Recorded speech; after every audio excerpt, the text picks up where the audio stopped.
Hello, everybody. What's up? Nothing. Just sitting here doing some fucking drawing. You're like, hey, do you want to do a draw stream? I'm like, I'm already doing it. Hell yeah. Fuck yeah. Draw time. First of all, massive goddamn congratulations last night. Fiendish 2 closeout. Thank you. 190. It ended up at 193 something. Shit. Like Jesus. Yeah, 193. Thank you guys so much. It was awesome. It was amazing. I mean, I know I was gunning for 200K, but I was like, I don't really believe that. I was like, okay, it'd be good if we hit 180, but we it was so close, really. That. Come on. It was there. It could have happened. That's an amazing number for a relative unknown like me. So thank you guys. That's amazing. And yeah, so I took all the tiers down now. Indigo was being weird. I emailed them like 3 times to just close it down, but they haven't. So I just hid everything. So it's effectively down now. And oh my gosh, I'm like, it's weird having campaigned for so long, and now I can. It's like I haven't only been able to think about the book for like 2 months straight, but now I am free, and it's. I mean, I'm still, there's still work to do, but it's like I can be a human again and socialize and sleep for a short while before the next book launches. This sounds weird. Why would you do that? I don't know. I say I'm going to do that, but I'm probably not. 250K for Fiendish 3.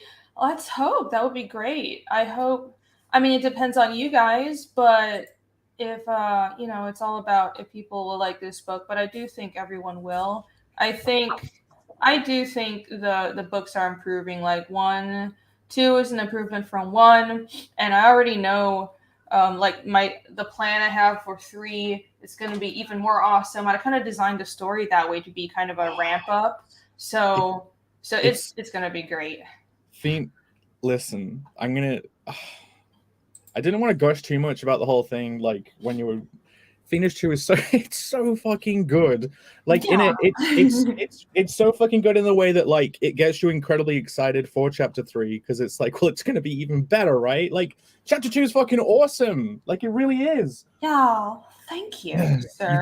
You've done an absolutely fantastic job, and like whoever backed it, it's not gonna be long until you get it, right? So it'll be about a month, I think.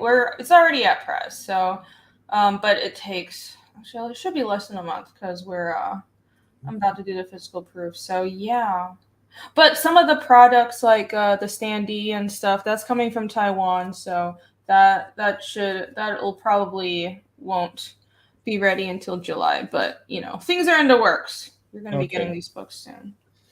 Yeah, like Ethan said on the closeout, it's the kind of book that makes you really proud that you're lucky enough to know the person who made it. Do you not remember him saying that? I do remember that, but I'm like, I don't know. I didn't know what to say to that because it's like, that's. That's what do you say? Cheers, man. Yeah, cool. Makes me shy. But yeah, I worked really hard, and I think you guys are gonna like it. And chapter 3 is gonna be even more awesome, and I do think now I will be running 2.5 towards the end of the year, probably like over the fall and winter. And I might do that on Fun My Comic because, they're doing good work. I want to support them.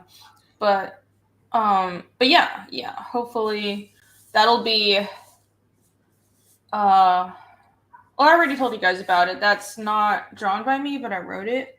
And it's that's like an actual origin story, and I think it's nice. It's very personal, and it's one of the favorite chapters I've written for Fiendish, to be honest. So that's going to be the next book, the next campaign, not the next main book, but the next campaign, and then chapter 3 is coming next year. Teflon Ron says she was drunk. I know. I know. This is why I just started streaming now, because I have been sleeping or in bed not wanting to get up all day. No, I've been the same. I was like, I woke up so hungover, and I was like, I slept until like 1 p.m. Then I'm like, fuck my diet. I want hangover food. I ordered IHOP. I've been all the sugar, all the carbs, all the carbs, all the sugar. Fucking. I just want to. I want to treat myself today. So fuck it. I'm just gonna work out extra hard tomorrow. That's what you always say, right? It's so funny you with your working out that you're like, I want to lose weight, but then you do fucking walking. Like when you want to lose weight, you're supposed to lift and build muscle, but you're there walking away and like ripping all your muscles out of your legs. Really? I thought cardio made you lose weight because you burn calories. I heard that like walking can make you lose muscle, but I don't know. I've been doing the 10K steps a day to try and get something going. Like before Tampa, but that's just what I heard from someone else. Right. I do know, like literally a doctor told my mom that if you just generally build more muscle, you like burn more fat naturally all the time. Yeah, that's what I hear. Yeah, stupid light. Yeah, I mean, I just want kind of to consistently lose weight. You got to build muscle mass so you burn more fat in a shorter time. Yeah, it's one of those.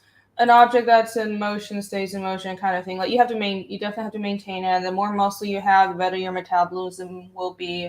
And I think I'm seeing results, but it's hard just because I think I've been sedentary for a really long time. And, but you know, I am serious about it. It's been hard these past like 3 weeks or so. I've only been working out like 1 day a week for the last 2 weeks because I've been so busy, but I have been working out, and before that it was 2 times a week. So I'm going to get back to 2 or 3 times a week.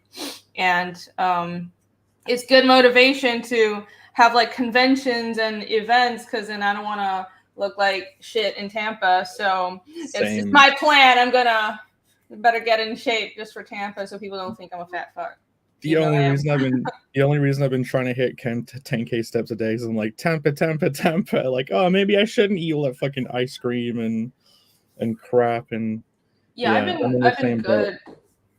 And it's like fasting burns fat. What I do is I can't completely not eat. First of all, it's like I can put up with discomfort, but I get like hunger migraines and also have a bad thyroid, and you're not supposed to starve yourself if you have a bad thyroid. But I do, it's like it's just not good for your blood sugar or something like that. But like I'll eat 1 meal a day, and what I have been doing is I figured out what foods I can eat that don't make me gain weight more, and I really think it's Asian food. So it's great because I like Asian food anyway. So I just like make a lot of soup and or Chinese and Japanese food. So you got to figure out what works for you. Like a lot of I talk to a lot of Westerners, mostly white people, and like what works for them doesn't work for me at all. So everybody's different. But I figured it out. Protein. Yeah, they don't like. I talked to Cecil, and Cecil's like, eat butter and protein. I'm like, are you pulling my leg? But then Melanie said the same thing, and I tried it, and I gained weight. And I'm like, okay, my genetics don't work the same as you guys. Those darn white people at it again, trying to gentrify your bowels. Gentrify bowels. Yeah, and I think that's why a lot of Asian people, they come to America and they get fat. I mean, oh my God, American food is just so fatty, and all the growth hormones and stuff. It's no joke, but yeah, I mean, we have really high quality meat and vegetables over in England. Like we have high quality meat. Like I can get pretty good meat pretty cheaply. Like I don't have to worry about all the hormones in my fucking beef. But yeah, shit. It would be very different in America. Like all the hormones in the beef, in the milk, and like it's not going to be long until those things are just chock full of vaccines. So as soon as Bill Gates gets his meat farms going, starts feeding everyone their vaccines in their steaks. Yeah, our food is shit. Melanie is a skinny as well. She eats steaks and butter. Yeah, I tried that. I literally eat nothing but chicken and steak and Jesus. Sorry. And like fish. I was eating and just vegetables, no starch for a month, and I still gained weight. I was so mad. I don't understand how that happened. It's just that's like wizard magic to me. That's like how is it makes no sense, right? It's just Well, it's like I don't fucking know. I have no fucking idea. It's like how it's like a month or two. How long did you do that? A month or two, yeah. And I could have been working out more, but at the same time, it's like I wasn't like stuffing my face. I only eat twice a day, or now I eat once a day, so I eat very little. But, anyways. Wait. Sheeplehunter says Jake is too fat to talk nutrition. Yes, 100% correct. Okay, so I'll discard everything you're saying. What are you working on today? No, what am I working on? Yeah, I've wanted to do for a while. I've wanted to do some artwork just featuring all of the creative block characters. So, and one of them is I wanted to do like Mecha Hyper Wizard, like Power Ranger style, with like us three in it, fighting like shapeshifted Godzilla novel. Oh, hold on, let me full screen you. So here's just some of the. It's Godzilla narwhal. Yeah, so here's some of the designs. I was trying to design like the robot mecha hyper wizard thing, and I've got to figure out like how I'm gonna draw each of us in our cockpits. I've got to like refine this novel. I'm sure I had a better drawing of him, but yeah, I've been looking at Godzilla and noticing like he has this kind of like tiny head here. And then he has this huge fucking neck like this, and then he has his body like this. So like, I've been trying to design like, there you go. Look, this is like a little novel Godzilla like that. There he is with this big fat neck.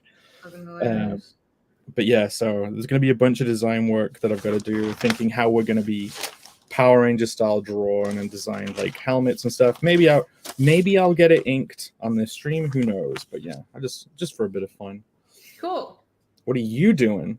I am working on all these sketches for auction pieces that I'm the worst. I got a bunch of auction pieces I haven't mailed out yet, but it's because I promised to do little doodles on the back or have like extra trading cards for them. So I'm gonna get that done tonight, and I'm gonna mail them out. I'll just drop them off. I'll just drop them off at the post office like tomorrow. And it'll be picked up on Monday, because I know I have to get it out, and I apologize, but it's this whole thing where because I promised to do extra drawings and I haven't had time to do anything other than FIENDISH. Yeah, so I'm gonna get that done.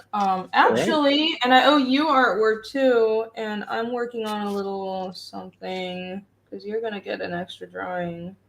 And hold on, give me a few minutes. What, you gonna show me what you would do? Hell yeah. Hell yes. Do you want it to be a surprise, or I'm really good at waiting for stuff, so it could be kind of fun and I could reveal it on my stream. But I don't mind. It's totally up to you. It's not like a huge deal. It's just a cute little thing.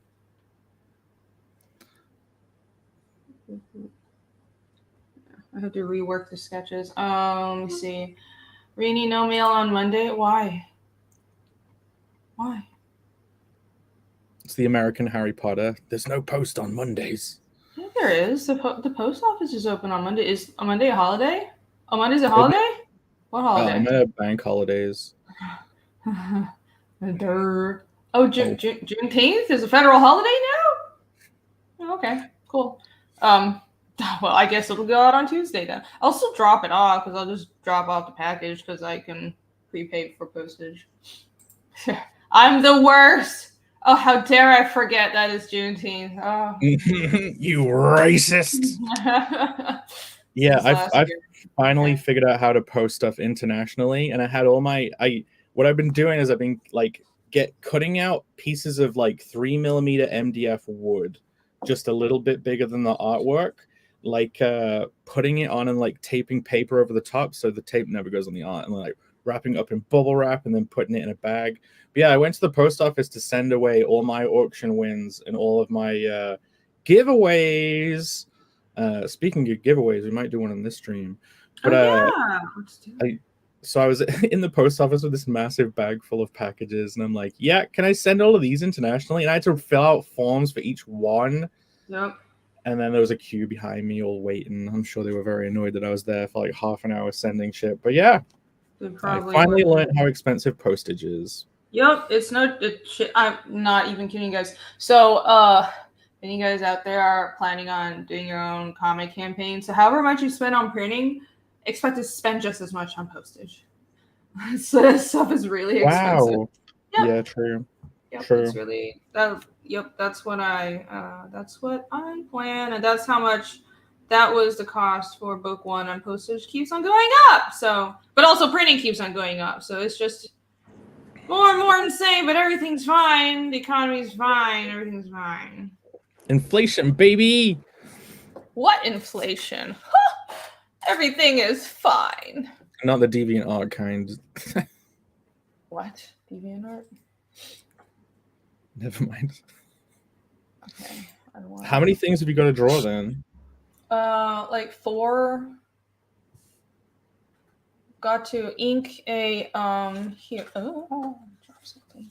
I have to ink this little Oh shit! You do wait. Have they sold that one, or is this like extra Arial cards? Because no, those this is already sold. This is the one I haven't inked yet, so I'm gonna ink this. They should have sold those for so much more, man. So should have. There you go. There you go. And then yeah, a few other doodles. I have a hold on, let me cover this other one. Here's a Yomi. That's going to yeah, it's a Yomi. It's kind of Wyoming. Okay, it's Yomi. Wyoming. Jake's trying to ruin my character's name. It's cute. Yay. What's up, Alex? Hey, BS Warren. What's up, guys? I wish I could share my drawing, but we were trying to troubleshoot so I can have like a drawing cam, but I can't because my OBS it's broken. We tried, and I have been trying, so I don't know how. Because I do have an extra. Look at here. This is my second webcam. I mean, it's like a light and a webcam in one. And so I have something pointing at my drawing, but my OBS won't let me share it. Actually, wait a minute. No. Okay, you don't have to use OBS, I bet. I bet that you could enter this room just from a second browser, and you could just select that webcam. No, it won't let me. It'll be like you're already, even if it's like you're already using a webcam device from this computer. Even if you log in as a whole different email, it'll say, well, the webcam path is already being used on this computer. And if you tried it with 2 separate browsers, like Chrome and yeah, that's how I do it on my draw. I've tried everything. I've tried. That's weird, man. Yeah, like that's how I do it on my draw streams. So I'm surprised it doesn't let you. Yeah, it just doesn't. It just hates me. It just hates me. Just has a problem with me in general. Stupid lights. Oh, hello. Something, Romy. Oh yeah, everybody's at Heroes Con. So, hello, Heroes Con people. I hope you guys have fun. No, I will not be going, unfortunately. I don't know, I kind of want to go, but it's like I don't have a hotel lined up. I don't have a table.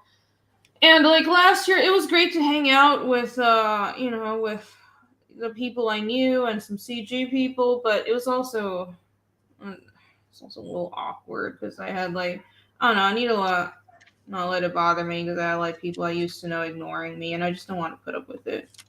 Oh, you don't like? So I used to go to conventions when I was younger, and then there was a period where I kind of like stopped, and I just felt like I could never go back as just a customer because how awkward I'd be like, oh, hi everyone, how's it going? And all the conversations like, what are you up to now? Like, I just feel weird about all those kind of conversations. Yeah.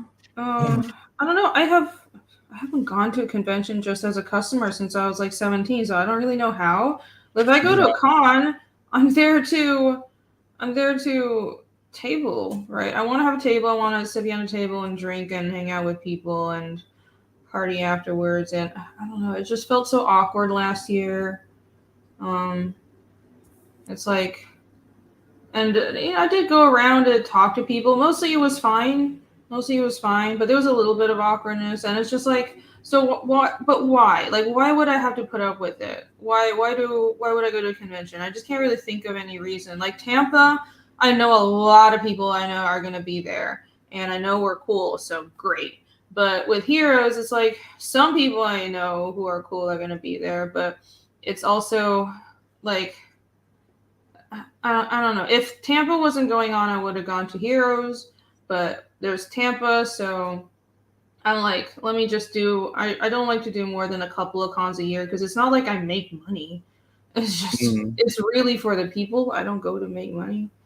Yeah, there was a really small window in the UK around 2008 where they had these things called MCM Expos, which still exist, but now they got owned by Comic-Con, and they've changed a lot because they didn't even have an artist alley back then.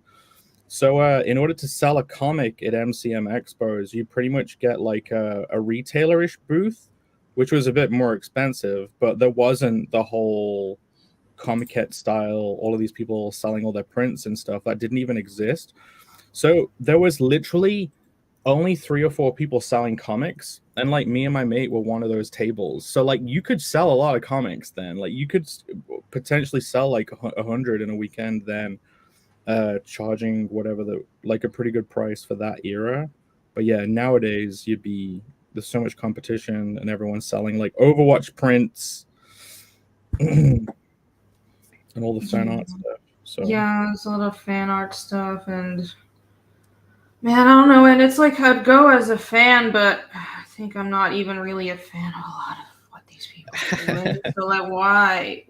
Because like I'm a fan of indie stuff, and I'm a fan of some or like some IDW and like or Vertigo books, but those are all for everything I really genuinely like is from like 10 years ago. Nothing. I'm not following anything in mainstream comics right now, and I'm not into any of these like the new art style. Everyone I hopefully understands, and I don't read superhero comics anyways. So I'm very much an indie person, a manga person. So why go? Like I don't think there's even stuff that I would be interested in if I go as a fan. Which is stupid because I do like comics, but it's just like none of these people are putting out shit I like. Yeah, the last good experience I had at a convention as a fan was like going to PAX in like 2012, and that was video game stuff, right? So they were making cool stuff at that time. But yeah, are you excited for anything? Are you excited for anything new that's going to come out? Like not all the bad stuff. Like, is there something you're looking forward to? Comics wise? Everything wise, like media in general. I'm excited for the next Dune movie. Oh yeah. So I think the first one is actually pretty good. No, it's not perfect, but come on, you can't. It's so hard to adapt. It was really well done. I just don't like Zendaya, but so I'm looking forward to the next one. She's so boring. I think that's about it. There's a few things I need to that's what I'm going to do for the next week. I'm also going to catch up on movies. I got to watch Del Toro's Pinocchio. I think have you got any you got to catch up on? Anime? Yeah, you even bothering watching any? Like, is there new Vinland Saga or something? Like, oh, I'm gonna catch up on reading Vinland Saga and Berserk because I don't really watch the animes. I'm very much a manga person, unless there's no manga or the manga sucks like Attack on Titan. I always read the manga. Yeah, I haven't watched a bunch of anime stuff because I always want to at least read the manga first. But because I read so much Berserk recently, I was like, you know what? I'll check out the old anime. So I bought like a Blu-ray box set of the 1997 one. Did you watch that? I watched part of it. That's another thing I can finish. So the Berserk, the 90s Berserk. I'm gonna get caught up on the Berserk manga, the Vinland Saga manga. I never really finished My Hero Academia. I mean, I'm not a rabid fan of that, but I might catch up on it. I don't know. Oh, I should finish Demon Slayer just to see yeah, just because I want to see the story through. And other than that, I'm gonna read books. I'm gonna read all these CG books that are piling up. Somebody got me a box set of the entire Mahabharata that I haven't read. So, guys, I actually read books. So that's like a rarity, and I sound like a crazy person, but actually, I'm gonna read some books. Yeah, I went on. I'm gonna read Allie's book. I have to read The Rotting Crown. I told her I'd do that. I went on a little spate of reading the CG books that I had, and then I was like, ended up getting sucked into Berserk. Yeah. Yep, I got a bunch of stuff that I have to read. I have to read Long Harbor. I've just been staring at the art but not reading it. Oh, I have to finish the Elric series. So I bought the Michael Moorcock Elric comics. And I finished the first one, but it's like a 4-book series. Chris Plays says, "How do you have time to read?" We don't. We don't. You have to make time. That's why I haven't been reading, and I have all this shit piled up that I'm going to. I have like 2 weeks to consume media, and then it's right back to my like creating, which takes a motherload of time. All right, Jake, are you ready for? Oh shit! You're gonna show me the thing you drew for me? Hell yeah! Okay. Yeah. There you go. A little shadow. It's just pencils now. But here. God, so damn quick then. I've just been farting around. No, it's just pencils. Mm. It's just it's really quick little sketch. Alright. Okay, hold on. Nice little bastard. There you go. Very That's the Wonderful. hedgehog. Yeah. Is that the one I saved? Yeah, it's the hedgehog that you saved my life. Yes. All right, a little thank you text in the corner. Thank you for seeing me. Wonderful. Hopefully that makes up for making you wait for like 2 months. I was fully expecting to just pick the artwork up in like Tampa if I got there anyway. No, I'm not gonna make you wait that long. It's fine. Nice. And I'll be able to do a coloring stream. It'll be awesome. That would be cool. Ink me first. Jake the Hedgehog. You'll be orange instead of blue. I live. Oh my gosh, I drank way too much last night.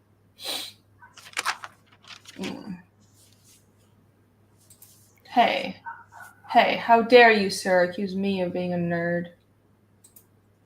I'm no such thing. I only make up fantasy worlds and stories and fantasy races and languages. I'm not a nerd. I just do all this nerdy stuff. I'm not really a nerd. I just do all this nerdy shit. Yeah. Yeah, I'm not a nerd. How dare you? You know, I've been thinking, like, would it be a good idea if you were gonna work on a project and you wanted to get some inspiration, say like, would it be a good idea to read the first volume of a bunch of different things, or would you prefer to read one thing all the way through? Like if it was like Vinland Saga, 20th Century Boys, and Vagabond, like you couldn't read all the way through all of them in like a week, so you gotta. Would it be better to focus on one, you think, and get the full feeling of it, or read the first volumes of a bunch of different things? Well, that's what I do. I read the first volumes of a bunch of things just to get started on, like, understand what it's about and see if I'm interested. Like Demon Slayer, I watched the first like 2 episodes, I think. But like, it's good to, actually consume some media. But I don't hate watch anything because I don't do reviews anyway, so it's not like my job to do it, so I don't have to. So if people say something's not good, I'm not going to watch it.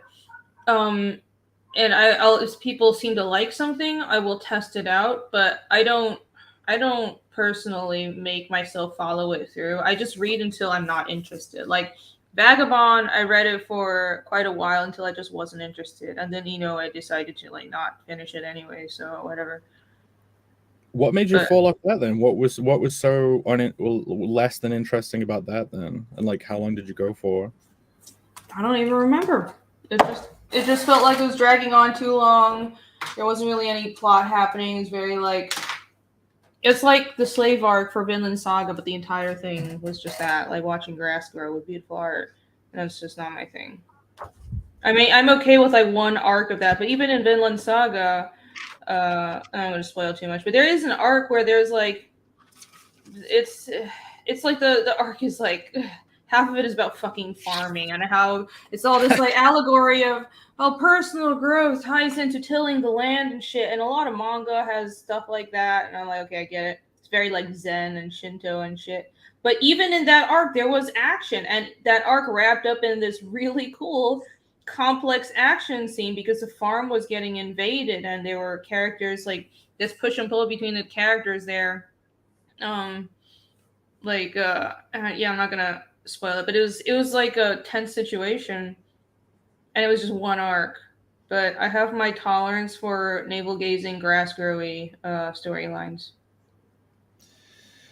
I suppose it's the same feeling I had when I was reading Berserk, and it was the whole like the rise of the Band of the Hawk bit, and there was parts of it where it just descended into so much like pouncing around in castles, talking to royalty, and fucking the same guys on horses wearing armor over and over again. And I was like, oh man, I'm bored to tears, but I gotta get through it. Yeah. Yeah, like that wasn't as annoying for me, but I could definitely see how I was like, just get to the fucking point. We get it. Like you could definitely have trimmed all this politicking down very much for the early stage of the Golden Age arc. Einline says, then the party. Yeah, if you're talking about, you're probably not talking about it, but you just made me think of the eclipse as a party. It's a party. And then the party. But yeah, no, I realized that all that buildup was worth it for some reason. Like, even though in the moment it's like, oh god, I'm bored to tears, but it's for a reason. Like, all that shit is always in it for a reason, and it created a big amount of contrast for what happened. But when so you know the first bit of Berserk, when he's, you get the example of like an example adventure. He does park, like he takes out that first demon leader in like a village and stuff, and it's pretty much just like this is what you're going to expect from this character. Then obviously it goes back and you have like his whole life. Wait, what the fuck was I talking? Oh no.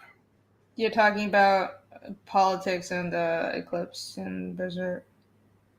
How it was all set up.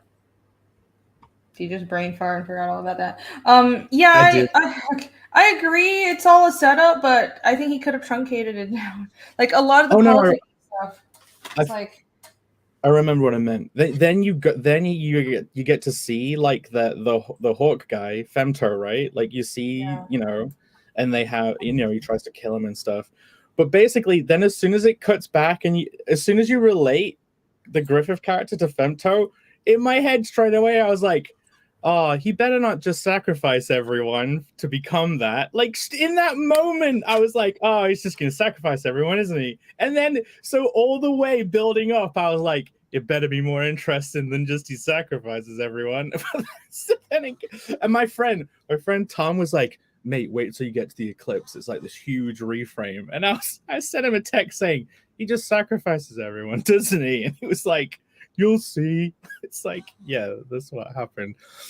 I don't think it was a surprise that he sacrificed everyone. I think that was a fairly obvious setup from the beginning because the Behillet and everything was established early on the whole how it works with sacrifices. What was interesting about the eclipse was how it was done.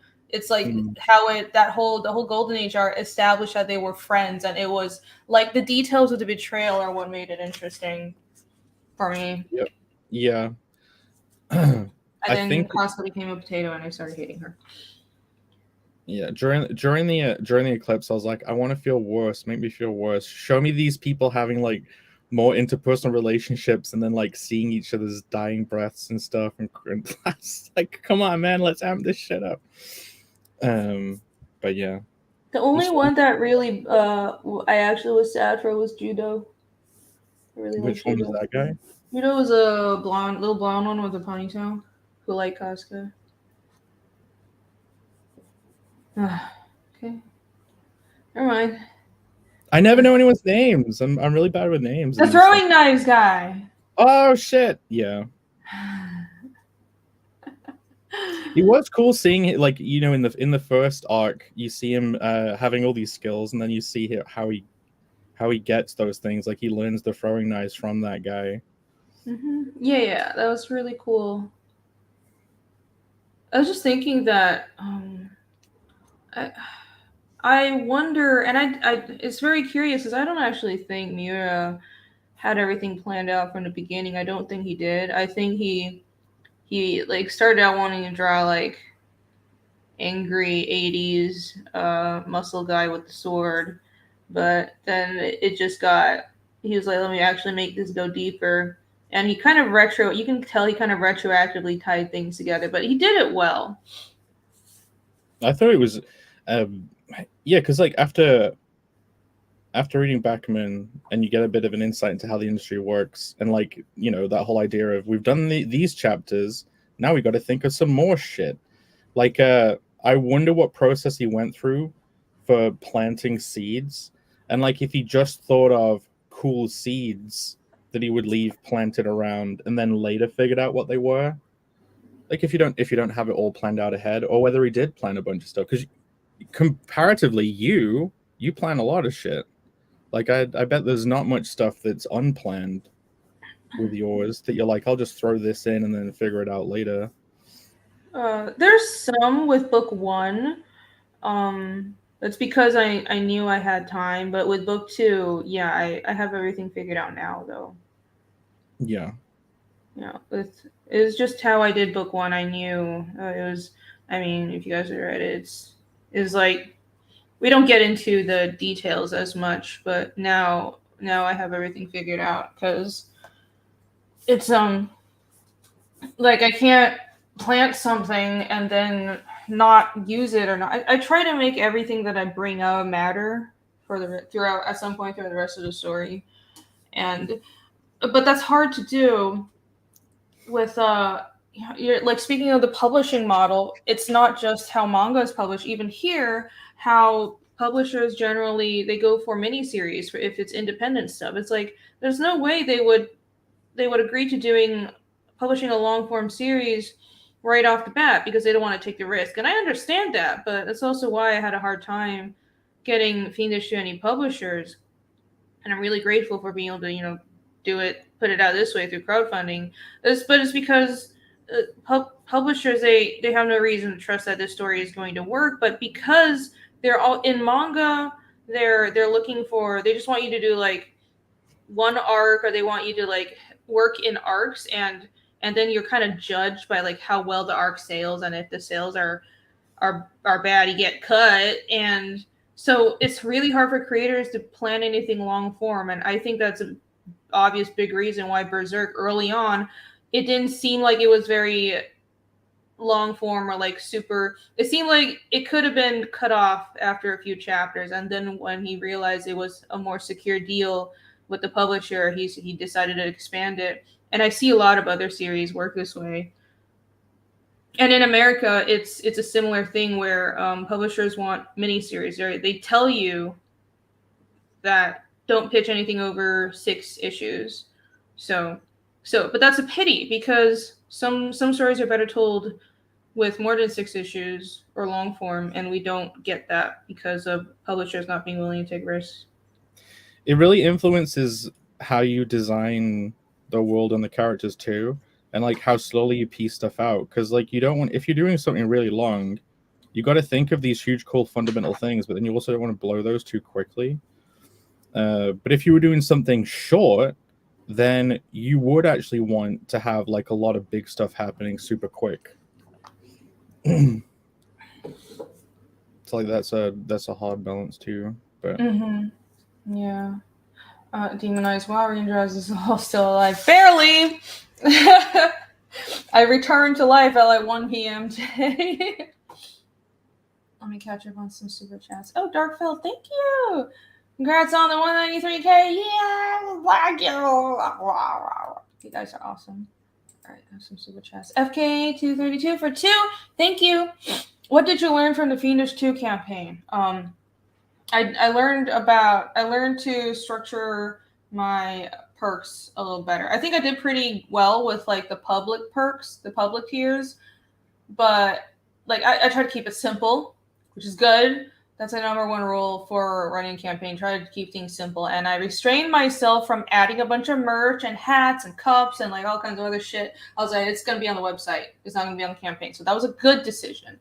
But with the secret tiers, I think I structured some things a little confusingly, and I'm going to do a better job with that with book 3 in 2.5, where I had like multiple similar to give me everything tiers for the secret perks, but there were like small differences between them, and it was confusing, I think, for some people because, for example, I think the warlord was everything in the campaign but without chapter 1, and then the empire was everything in the campaign but the secret version, and both the warlord and the empire had the Ragna trading card that was sign up only, and the give me everything was a public one that was everything on the campaign but without the Ragna card. And it was like, okay, I had 3 different perks with a lot of stuff but with small differences, and that was too confusing. So I'm not going to do that next time. I'm going to keep it really, really fucking simple. What I'm going to do is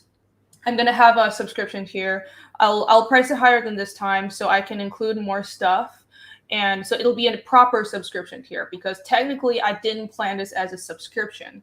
It was just going to be all the variants. And then when I was thinking about adding a supplemental book perhaps later on in the campaign, I couldn't because I didn't price for it. So next time I'll have a proper subscription tier, all the variants, and a catch me up, and maybe some more wood burning. That's it. I'm gonna keep it real simple. And the secret perks will be, for example, if I do another trading card as a sign up, like a secret perk sign up, the perk will be the trading card and for free, and then you would add on, and then with free shipping, and then you can buy the books and the variants as add-ons, and then you would get discounted shipping that way. So I'll just keep it, if that makes sense. So instead of having like a million things for the secret perk, you guys get to customize it. It'll be much more clear. But otherwise, honestly, I think it was a pretty well-run campaign. Yeah. It's sort of just about building things up and learning how to, market and I think I'm pretty good at updates and letting everybody know what's going on with the campaign. I think I'm looking at what Eric July is doing, and he's really good at business. So there's a lot of small things like how he pushes his website at the end of all his videos. So I'm going to start doing that because now that my campaign is down, I want people to go to the Fiendish website. So I'm going to start, I'm going to push the website more. I'm going to start posting product images. It's all about marketing. And I don't get people who are so angry and jealous at Ethan and Eric. Like, fucking learn from them. Don't be jealous of them and be assholes on the internet. So I think chapter 2 went pretty well, but 3 will run even more smoothly. Yeah, like I fell prey to those secret tiers too, because I'd asked for the give me everything because I'm like, you need an everything. That'll be the best thing. You can have it at a higher price, and then people will want the first one. So I was like, okay, I've got to get that. So on the launch day, I got the give me everything. But then it was bugging me the whole time that I wouldn't have got the Ragna card. Do you know the funny thing? I've been looking at my cards that I had, my Fiendish cards. I swear they're supposed to be here. Here they are. And like, are these the ones that you put out with? Are these the only ones you put out with the first campaign? Like these 4? Was it just 4? Yeah, those were all. For everybody. Cool. Yeah, every time I've been looking at these, I'm like, wait a minute, isn't there a Ragna one of these? I keep thinking, I worried I lost it, but no, I realized it was the one on this campaign. So, Yeah, so on the last day I bought the secret one, which didn't have. So I have to give me everything's basically. Alex said the Empire did not come with reprint of one. Yeah, No, it didn't. no, It didn't. No, I'm looking at it right now. The Empire does have a reprint of Fiendish one. It's on the list of the things that I'm supposed. It's on the packing list. Whoa! Wait a minute. Let me check then. Yeah.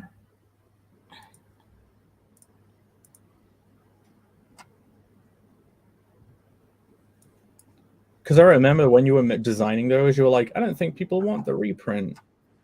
Yeah, I didn't think people want to reprint. Then I have like over 1,000 orders for the reprint, so that was a stupid idea. Empire. Yeah, Empire has it does. It has it. Yeah. So on. Look, I know it's got my address. So the sign up only Empire tier. Here's the description: one of every single item on the campaign except for Fiendish number 1. And so the included items are number 2 classic variant, number 2 dark variant, number 2 boob skull, then Demon Standee, Ragnar Standee, Regrowth art book, Ragnar trading card, gold map, number 2 Au Natural variant, and then the cosplay print. No, it's okay. No, it's included. It's included. Wait, so everyone who's getting the Empire is getting that as well, even though it doesn't say? Yeah, because the Empire tier, I might have mistyped it because I copied it over from Warlord. So, but you have to look at the actual. Okay, I'm sorry. This is why I shouldn't do multiple tiers with similar things, because in the actual packing list, like in the description, I might have made a mistake, and I redid the Empire tier. If you guys have seen, did I fix it? It doesn't matter, because it says it doesn't have something, but you guys are actually getting it. So that's amazing. That's not a bad thing. That's everyone gets another free book. Yeah, it's not a bad thing. It's just I made a mistake. I always intended the book to be there, and I mistyped that it wouldn't be there, but it is included. The Warlord tier doesn't have book 1. The Empire tier does. Amazing. See, this is why I'm not going to do this next time. No, I'm glad I have 2 anyway. I want to keep one completely pristine. Yep. You know, anyone who got those, you guys are getting a free copy of Chapter 1. That's what I'm saying. And Alex, I guess you're getting 2 copies. So. Oh, if he added it on. Yeah. Let's see. Alex sent me a screenshot. I mean, another cool thing for anyone who got sign up only? But on my end, it says it has it. What? On my end, it has it. What the shit? That's weird. My mind is blown. How is this possible? I'm looking on my end, literally. And okay, invite you to sign up only. And no, there we go. Wait, what? Teflon Ron said Rini needs an assistant. What? What the shit? Oh, those are add-ons. Okay, those are, you can get it as an add-on, but it's not in the actual. Oh, see, there you go. Cool. Okay, so no free book for everyone. No free book for. I'm sorry. I do need an assistant. Well, anyways, this isn't a bad thing, because the mistake wasn't that you guys aren't getting something you paid for. It's just I'm confused. There you go. Also, I made these perks like over a year ago, so. Dun dun dun. Yep. Well, hey, there is a cool thing people are going to get with those. Alex, I can't tweak it. Indiegogo doesn't let me tweak it later. So what just happened was, I'm an idiot. I apologize. I was looking at the add-ons, and the add-on list had the Fiendish one, but you're right. The Empire tier doesn't have Fiendish one. So what is the difference between the Empire and the Warlord? What the fuck was I doing? I can't check, because I think you honestly, so the time when you were formulating all those bundles, you were like, people aren't going to want to buy all this. I need to make different big bundles. So you were... Yeah, exactly. I made a bunch of big bundles that had very similar things. I'm gonna shut the fuck up because I genuinely don't remember what I put in the perks. I can't change anything after launch, so it's like I can't edit it, so there's no worries. Like whatever you guys bag, you're going to be getting. I think you did fine because you just had to give me everything on the campaign. It was just the secret link stuff, and then people could still just peruse. It was the secret link stuff that was. I had like 2 different give me everything but secret link versions, and that's okay. I'm gonna just shut the fuck up and not talk about this because I'm gonna make a mistake again because I don't know. Just check your backings. All of that is automatically generated in a packing list, and we're just going to fulfill all the things from exactly that are on your backing. There is one cool thing you can show off that anyone who got those big tiers will get that you showed on Twitter today, right? Hold on. Yeah, let's not move on from this. I want to check something. Oh. Matt's in the chat. Get in here. Oh yeah. Hold on. Give me a second. I'll send you a link if you want. If you want to come in, Matt. I wanted the. So what's the difference between Empire and Warlord? This is a really bad look, guys. I can't pull it up because you took all the tiers down. So otherwise, I'd help. No, it's fine. You don't need to help. This is entirely me being stupid, not remembering.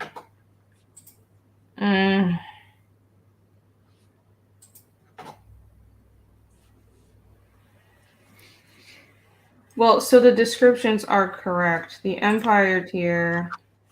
The description says one of every single item on the campaign except for Fiendish one, and that's right. That's exactly what's in the Empire tier. Boost go. Perks. But I have 2 of those. Oh, right. What I changed was... What did I change? What did I do? Where's the Warlord tier?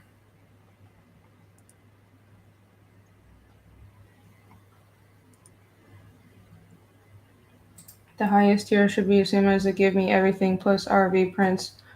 It should be, yeah. Oh, my lord. Let me see. Sign up only.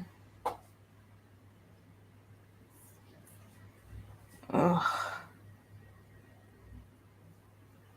It's all right. You don't have to worry about it now. No, I do. Oh, really? Yeah. I can't just like be like blah blah blah. I don't know things. I'm just going to like not address backer concerns. I need to address this. Classic grand document. Don't worry, guys. I'm gonna figure this out and give you an answer right now.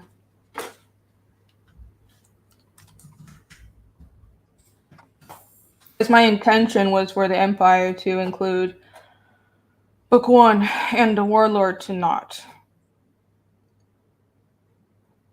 So if I made a mistake, that's on me. Even if in the description it didn't have that, that's still on me.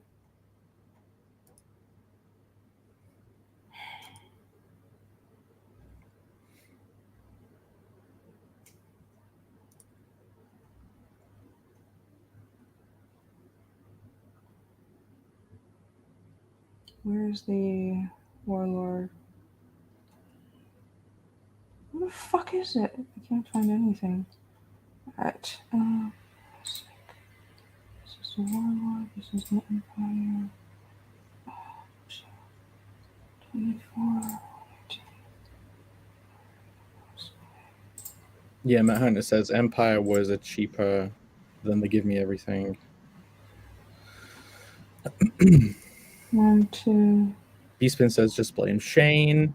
Love the Bearded says Jake, pitch your book. Not right now. Andrew said, way to ruin Rainy's evening, everyone. No, it's not anybody else's fault. Oh, hey, Grondo, what's up? Hello. The link to the description in chapter 2 is broken. Is it? Oh, in the description? Okay, I'll edit it later. Empire was cheaper than Give Me Everything. Yeah, that was the point. Hold on. It wasn't. Let me see. Yeah, Empire didn't have chapter 1, and the thumbnail doesn't have chapter 1, the description doesn't have chapter 1, and the list of items doesn't have chapter 1 either. Okay, Demon Sandy, Ragnar Sandy, Regrowth Artwork.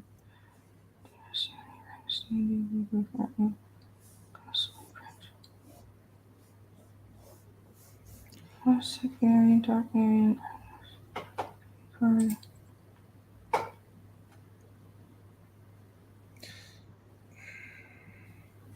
Tethron says, in the meantime, bring in Matt so Jake can have someone to talk with while you look it up. Oh, okay. Well. And Steve McSlish says, what happened to the Pit Omnibus? It was supposed to be launching today, but I think they just put it off to a later date. That's what I've ascertained from all the information. It's just going to happen a bit later, I think. Maybe they changed things at the last minute and just thought they were a bit too down to the wire or something. I don't know. But yeah, not today.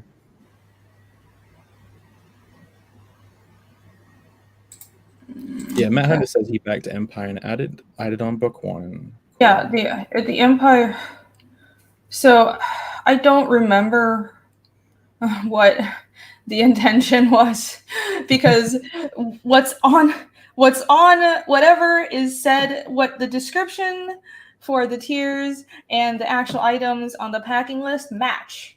So we're just going to fulfill like the things on the packing list that you paid for. What I'm worried about is, did I promise something verbally that wasn't on the list because I was in a rush when we launched and I said something wrong? That's what I'm worried about.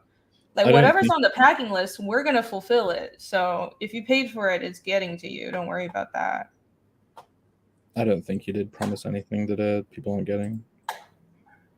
I don't remember specifics, but I remember those still being clear at the time. Yeah, I thought I was pretty clear at the time, but I don't remember because this was back in October. Hold on.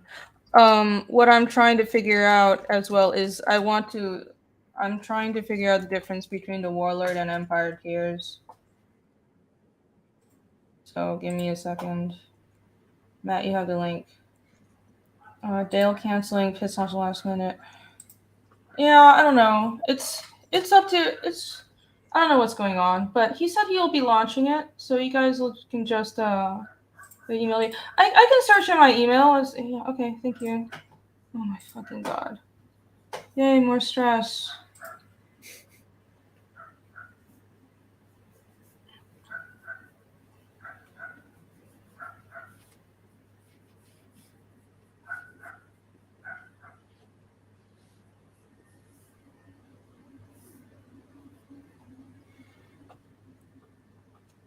Well, no, in the sign up email, there wasn't even a Warlord tier. There was the Fiendish 2 sign up only, the Empire tier sign up only, and the Fiendish 2 Dark, which is a 24-hour cover, sign up only.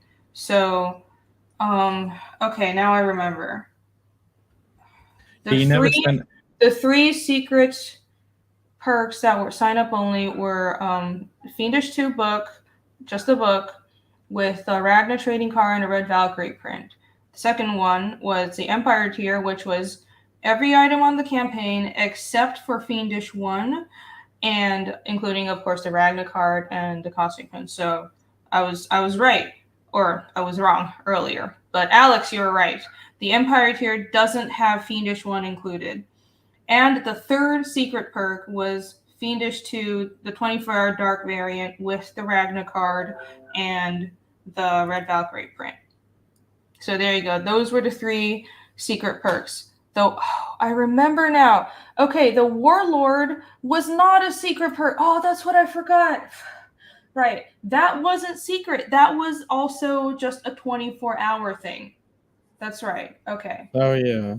Okay. That wasn't even a secret perk, because I'm looking at this. I'm like, what was the difference between these two? And I'm like, the Warlord tier doesn't have the Ragnar card included in the packing list. Like, was that my missing? No, it wasn't, because that wasn't a secret perk. This is what happens when you try to address things like 10 months after you launch it. Yeah. Yeah, like so we're good. No mistakes were made. We're good. Real doesn't have chapter 1. I added it on as well. All right. Did that answer everybody's questions? I'm sorry if I had to look everything up and I didn't remember what the fuck I myself wrote, but there you go. I hope that cleared it up. That's why I remember it being more expensive than the Give Me Everything. Right, it wasn't. The Give Me Everything was absolutely the most expensive tier. But right, if you got the Empire, and then you'd have to add on chapter 1. So yeah, having to add it on, I think, made it more expensive than the Give Me Everything. Yeah, no, so for the next one, I'm just gonna keep it simple. I'm not gonna do that again. What I'll have is all these like the secret perk items, like for example, what I should have done this time is have the Ragna trading card and the Red Valkyrie card as the secret perk. So that's the perk, and I'll probably do like really cheap shipping as well, and maybe have another option of either just you guys can have the card, because can you do multiple add-ons? You can just add on a bunch of stuff. You can keep adding on stuff, yeah. Right. Okay, so that's what I'll do. I'll just have 1 or 2 secret perk items, and the secret items are the actual perk, and everything else you guys can add on. And I think and then the actual secret perk will have like either $5 shipping or 0 shipping. So that way you guys aren't paying like ridiculous amount of shipping, because then you would have, because every time you add something on, there's like a couple dollars added on for shipping. So you won't be paying that on top of like $20 shipping or some shit. You could ask, I mean, you can ask your so oh my god.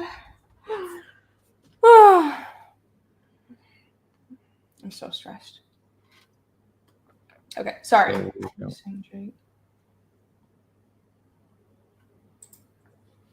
Did I have a windows open? No, why? You hear creepy noises. Can you hear windows? I got one of mine open, but I didn't think anyone could hear anything. My windows aren't open. It's probably my creaky chair. I have a very creaky chair. You didn't promise anything extra except for a new box for certain tiers. Right. Okay. That's now what let I was me trying to tee you up for. All right. Now let me get back to showing everybody actual cool shit. You're right. I need to breathe. I've been so wound up for like 2 weeks. I can't. I'm trying to relax. I can't. You'll have a vacation soon. You'll be fine. I will. It'll be so great. Hold on. All right. Let me show you guys something cool. You guys want to see something cool? I showed it yesterday on Maylin's stream. But was it Maylin's stream or was it Ethan's? I don't remember. I was really drunk. Just a little drunk. Just a little bit. I was pretty fucking drunk. Just a little. I was pretty fucking drunk. It was pretty bad. It's been worse. I remember everything except for the 30 minutes where I fell asleep. So it was. That's what happened, guys. When she went away from the table, you fell asleep. I fell asleep. I went to make coffee, and then I was like, I'm gonna sit down while waiting for coffee, and I fell asleep for like 30 minutes. Yeah, one of the comments on the stream was like, Rini is an angry drunk, but then it's like, no. She probably just snapped awake because of like annoying sounds in her headphones, and then we're like, okay, I gotta go back to the desk now. and then it was like, hey Rini, check your numbers. We need to generate a number. Tell us your number. And you were like, what the fuck is going on? Oh, was I cranky? Yeah, maybe just a little bit. Because I went to make coffee, I fell asleep, and then my headphones, you're right, the stream was still going on my headphones, and then y'all woke me up, and then I came back, and then everybody's like, pick a number. It's just like, fuck, what? I had no idea what was going on. I was like, when did Jay get here? I know. No, the whole point is I just drew some stuff, and I'm like, you know what? I'll come in at the last hour, and I'll be like, "Hey, anyone who backs in the last hour, you might have a chance to get a free thing, just to give it a push at the end, so it goes out with like a bit of energy instead of like it just ends." And it was fun. It worked. We still have one to give away if you want to give it away, but yeah. Yeah, we'll do the giveaway in a second. Sure. Oh, we got quite a few people watching. Oh my god, 152 people watching me have a meltdown. That's great. Yeah. What's up, everybody? Yeah, well, it's a lot of people here, so let me show everybody this box, and then we can finish the second half of the giveaway. Yes, just dummy proof it next time, Rainy. You keep it simple. The dummy is me. Yeah, I will keep it simple next time. Not sure how well that will work. I'll think about it more, but either way, I've just learned to keep everything really simple. I kept the public tiers very simple, but with the secret perk, I'm just gonna not make so many similar things again. Or because it's confusing to have like a perk that's here's everything except for chapter 1, right? So I'm just gonna either you get everything or you get catch me up, you get everything, or it's just one book and that's it. Give me everything's. It's basically everything new on that campaign. So if you did a give me everything on the next one, you would essentially have the forever cover of 2, but seeing as the forever cover of 1 isn't new for that campaign, you might not add that to it. Do you understand? Or would you just want to put absolutely everything available in it? You're right, because now I'll have 3 books. I haven't thought of this yet. I think what I'll do is I'm going to actually name it a subscription tier or something similar, so it's clear that it's a subscription. And I'll price it a little higher than the give me everything this time, but I'll be able to add more stuff. Like I might be able to add a supplemental book as a stretch goal later on. And I don't think I will have either chapter 1 or 2 in it. Those will be add-ons because that's too confusing. Like, oh, there's chapter 2, but there isn't chapter 1. Fuck it. It's just everything, a subscription tier for everything in chapter 3. If you want to get caught up, you can add it on there. Cool. So you're saying supplemental book. Do you mean 2.5s, like the 0.5 books, or is that a different concept? No, like an art book. Oh, okay. Hell yeah. Like sketchbooks. Yeah, not really full crank. Oh, I don't remember. Hopefully, I wasn't too insufferable. You know, women. Fine. Look at the box, though. This is the first time I don't think you showed this yesterday. I thought I did. I did briefly. Give everything or nothing. It'll be very clear. It'll be super crystal clear. Yeah, I won't see. That was my problem this time because that's why the give me everything had book 1 because I can't name it that if I didn't have absolutely everything available. So I will call it a subscription tier, like chapter 3 subscription, really clear and simple. Okay. Anyways, here's the box. So for the Warlord, Empire, and the give me everything, you guys are going to be getting a box. So here you go. Yay! To give you a 3D thing of it folding, that's cool. Yeah, look at this. So here's the back, and let me try to zoom into the art so you guys can see. Here's actually a little panel from inside the chapter. Here, 40% says, "Does everyone suddenly have autism?" Yes, this is welcome to the autism stream. Welcome to what? Wait, how is this autistic? Wait, if I'm asking that, then I'm the one. This is just normal ways of thinking, right? Like, this is... Right, like, what did I do wrong? Let's get really specific about things right now. I actually did have an Asperger's diagnosis when I was little. I don't... Oh. No. I mean, I don't bring it up because I don't think that matters, but listen, I'm not surprised because I like building fantasy languages. No, so you guys can make fun of me as much as you want. It doesn't offend me. I think everyone's a little bit special. Don't worry. Yeah, it's fine. We're all special. You 250 just super each box. all you need is one Tist Whisperer. Yeah. Oh yeah. You can. Yeah, it ain't cheap, but well, I said I really wanted to do it, and so here you go. It's essentially like a box I'm giving out for free, and we hit fucking 190K. So there you go. I think it's worth it, and this will look really nice on your shelves. It'll be in a 11 by 7. It's a little larger than the comic, and yeah. So which orders are coming in that then? Basically all the orders that have like a shit ton of stuff. Okay, so like yeah, I'm gonna have 2 of them. I'm gonna have 2 of them. I'm gonna keep one on my shelf, completely never touched, and then I'll have one that I'll be able to open up and put everything around. Awesome. Yeah, and I already cleared it with Critical Blast, who's doing my fulfillment. See, and he open it. Oh, look, isn't that cool? I can like show you guys how it opens in 3D, and then close lid. Oh, isn't that nice? It looks great. I I really like the boxes that people do because, you know, with CG books, they don't have that big of spines, but because people can buy these big bundles, you get a shitload of books. So basically, it just turns it into like one giant spine that you could put on your shelf and have them all lined up, especially if people are kind of getting the same size things. So yeah, it's like old school PC game boxes. You used to get them in a big box like that.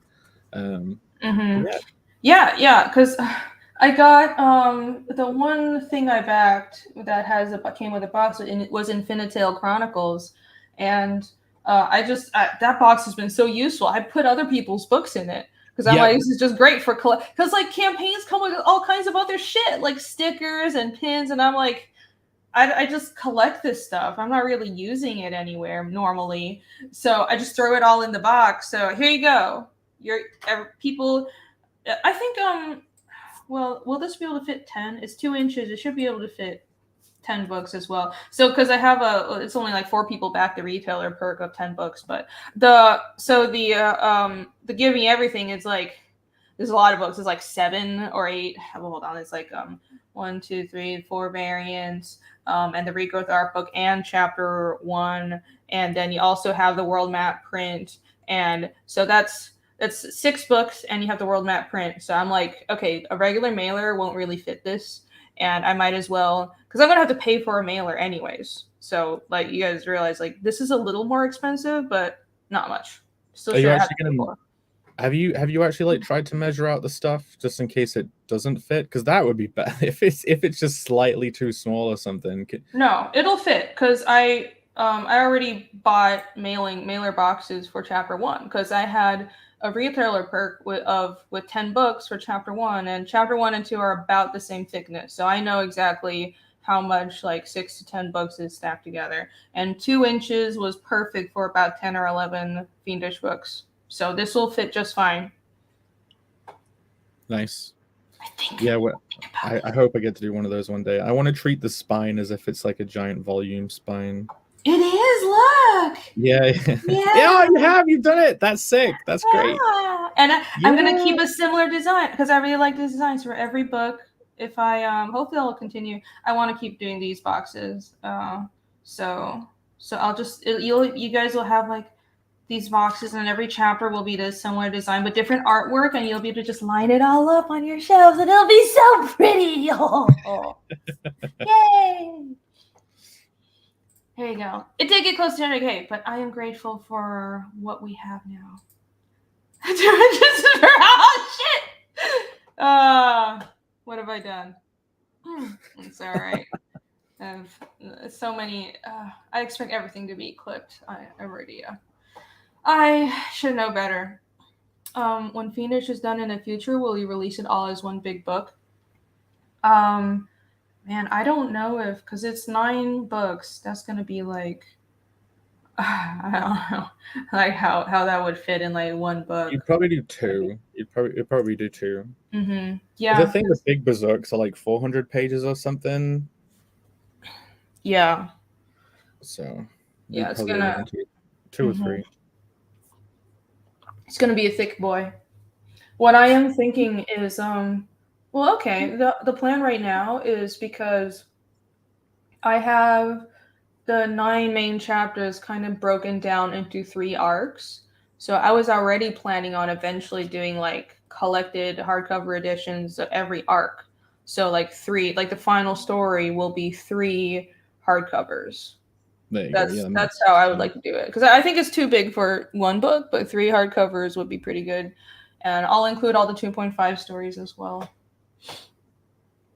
Beautiful. How do you guys like that? Does that sound good? Yeah, it'll kind of pan out to be a trilogy. The story is designed that way, 3 arcs. Yeah, kind of like an omnibus. I hope you guys like that. Like a Bible-sized book. It'll be a thick boy. Would you print those? Would you print those hardcovers at a bigger size as well, or would you keep it like the same? I would love to do that. I don't know if I would like to. I love to do. I want to do European size, like larger than standard American size.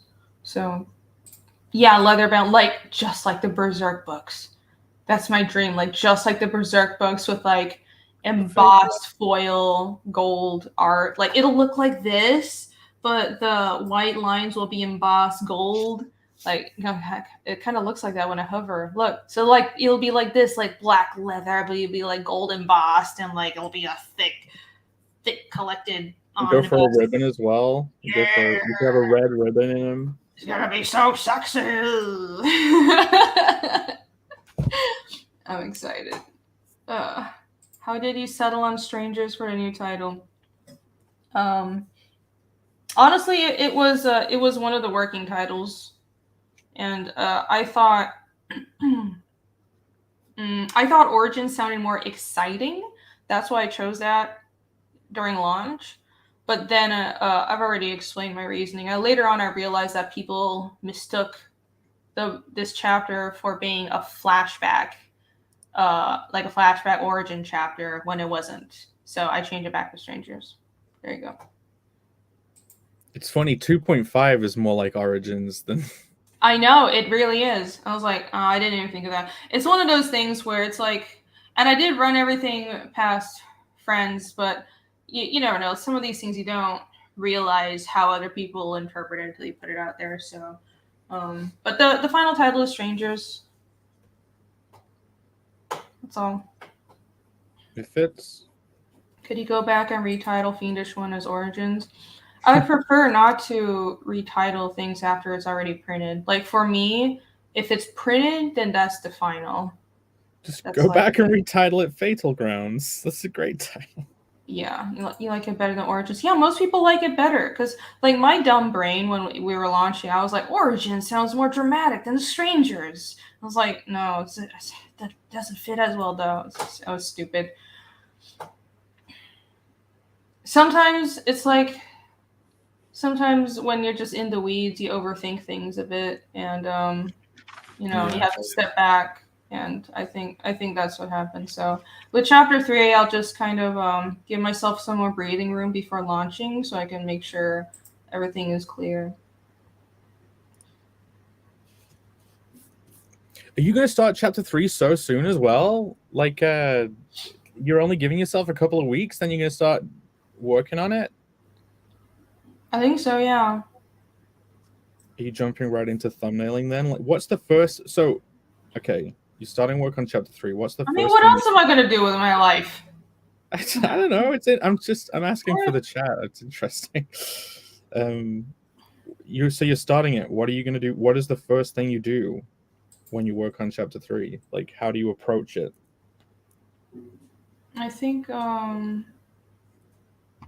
I'll just. Oh, I think you missed a super chat. Oh yeah, I didn't finish the super chats. Right, I started talking about. Hold on, let me go through super chat. Sorry, Jake.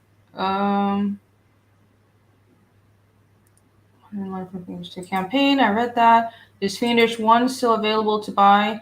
You can get it from the fiendish.com website, but for a markup. That is, it's already, and I'm going to start fulfilling those books next week because they're actually already printed. Here. share this tab. Check it out. Here you go. So here's the fiendish.com shop, and I already have. Look, you can it says pre-order because it's supposed to be fulfilled. Well, this month, because I didn't want to ship this before the campaign for Fiendish 2 closed because this is a new cover. But yeah, you can still order it here, but it's a slight markup from the campaign price, which was 20. So there you go. Alex Baby says, Jake, now's a good time to start bonking for super chats. All right, then. Yeah, bonk! Oh, God. Barb Rogers with Solar Terror for Canadian 5. Thank you for the super sticker. Thank you so much. Amargad for 199 says, sup, Reenie? Sup, Amargad? What's up? Oh. Mr. Burger. Hello, Mr. Burger. Hi. Mr. Burger for 2 says, any good animation film festivals in Europe? Hyper Wizard. There was one that I can't remember things, but when I was working on Hollow Fist, one European festival reached out to us asking to like show the game there, and they had like art of like squids and stuff. I can look up the name and I'll mention it in a bit, but I can't remember it off the top of my head. But I'll try and look for it. But there probably is. I mean, the only other show I know in Europe is like Angoulême, which is the big European comics festival. Have you ever heard of that, Rini, before? Angoulême? Yeah, Angoulême. Animation. Have you ever been? No, never been to Europe. Wait. I want to go, but Angoulême's a animation festival? I thought it was. Oh, cool. Well, there you go. There's one. Like, yeah, Mr. Burger's animation guy. Look up Angoulême then. Yeah, that is I mean, the only ones I know are Cannes and Angoulême. It's like Angoulême baguette. Find a husband. That's never gonna happen. To be an assistant. The other one is called. It was called FEFFS. And they were like, good morning. Would you like to submit your video game to our 8th indie game contest? Yeah. Festival de l'Europe des Films Festique de Strasbourg. But yeah, Strasbourg European Fantastic Film Festival. So those are the two, that one in Angoulême. You know what? I probably should mark it up to 25. Yeah, I might as well, especially now that chapter 2 is down. So I'm going to mark it up, guys. Bam.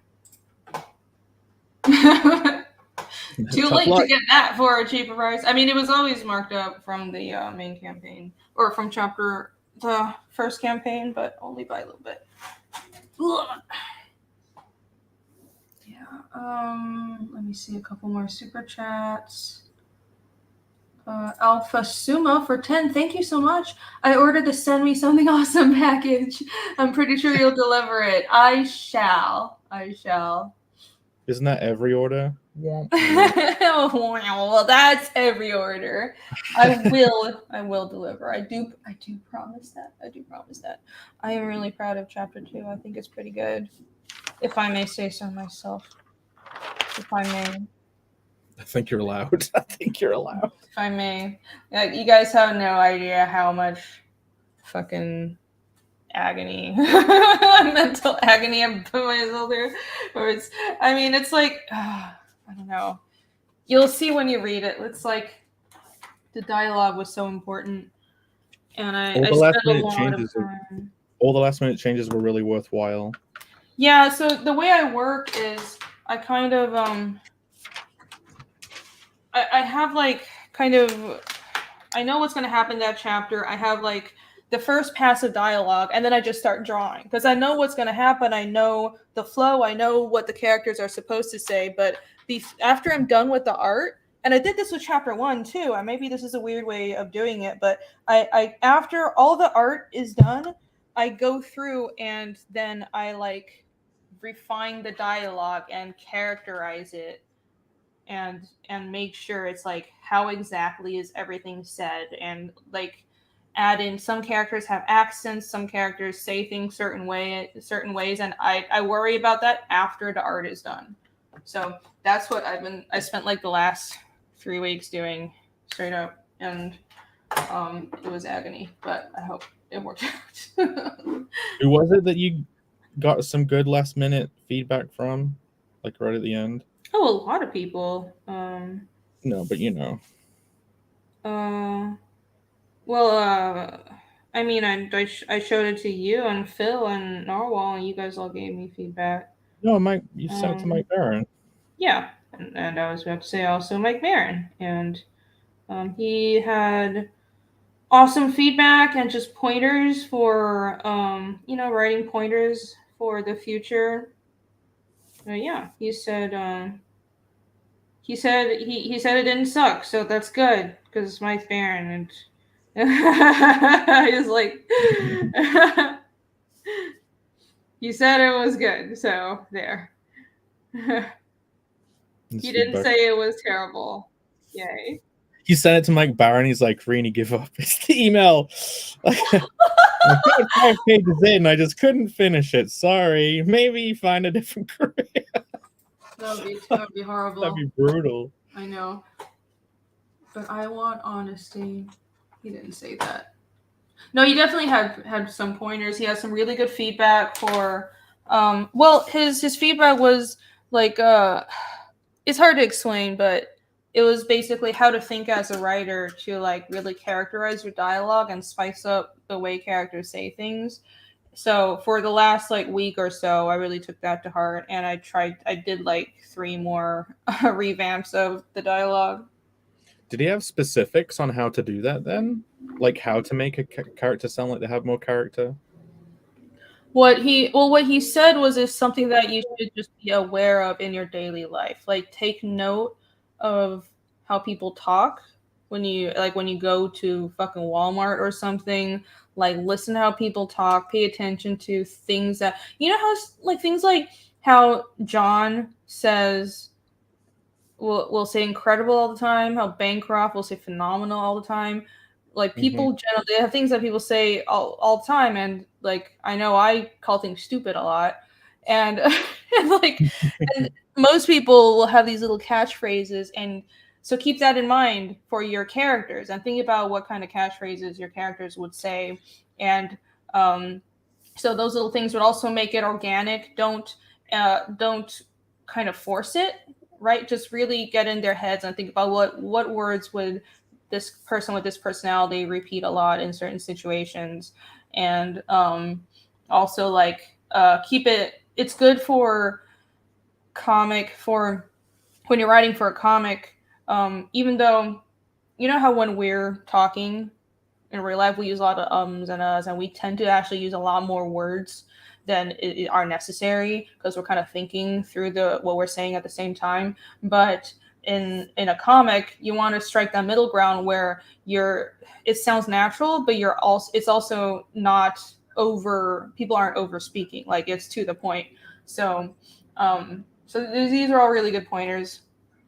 It's like you're doing the same thing with dialogue that you would do with paneling. When you're paneling, you're not showing every step of the procedure of the action. So when you're writing dialogue, you're not saying every single word that they would have usually said. You're truncating in an interesting way. On those things that people say, Ethan says for real a lot, and in real life, because I watch so many Ethan streams, I say for real a lot now, just picking up from him, like it entered my lexicon. Tippy Tail said, I gave Rini advice for Fiendish. You create your own curses and phrases for your world. Don't use F-bombs and such. Did you give me that advice? Oh, thank you if you did or don't remember. I do have curses though. So that is good advice. So for example, Casimir, because I have all this stuff thought out anyways, and so I know what gods each of the characters prefer, because it's like the gods are real in my world, but they don't kind of get involved in the world. It's kind of like the demigods and spirits are more visible and would actually have contact with humans and such, but the proper gods kind of like they're like way above everything. But it's a pretty big pantheon as well. But for example, Casimir mostly follows Thrines and Adsila. And Thrines is a goddess of the hunt and of the woods, and because that's his job. And Adsila is the goddess of truth. So I kind of, the way the pantheon works, and you can see this all on the Fiendish website, by the way, is it's opposing the entire pantheon, especially at the higher tiers. It's like I have a Trinagia, that's the all god that created everything, and then Trinagia had sets of twins, and all the sets of twins are opposing. So you have a set of a god and a goddess, and each set of twin is a male and female, and they're in charge of opposing things like day and night, life and death, truth and untruth. And the for the last set of twins, it's Atsila and Milocto. Atsila is a woman, Milocto is the man. And Milocto is kind of a Loki-ish character who is a trickster, who is a god of lies and of deception. And Atsila is goddess of truth and true sight. And it's kind of tied into the language as well. If you look at it in an Arsa dictionary, a truth, like speaking the truth, can be called an Atsili, so it ties into the name Atsila. And a lie, there's another word for saying a lie, I don't remember on the top of my head, but you can also say Milokti. So that's like, that ties into Milokto, the god of lies. So it's kind of a Loki-ish character, but not, and in the way where he's not evil for being the god of lies, it's just how he is. It's just what his nature represents, and it represents trickery. And trickery isn't always a bad thing, especially if a character needs to. It's like if you need to get out of a shitty situation, you tap into your ability to like bullshit your way out of that. So that would be tying into that would be drawing on the powers of Milocto. So, anyways, I like the twinning thing. I'd been exploring a god pantheon too, and I was thinking them up and thinking about pairs. Hello.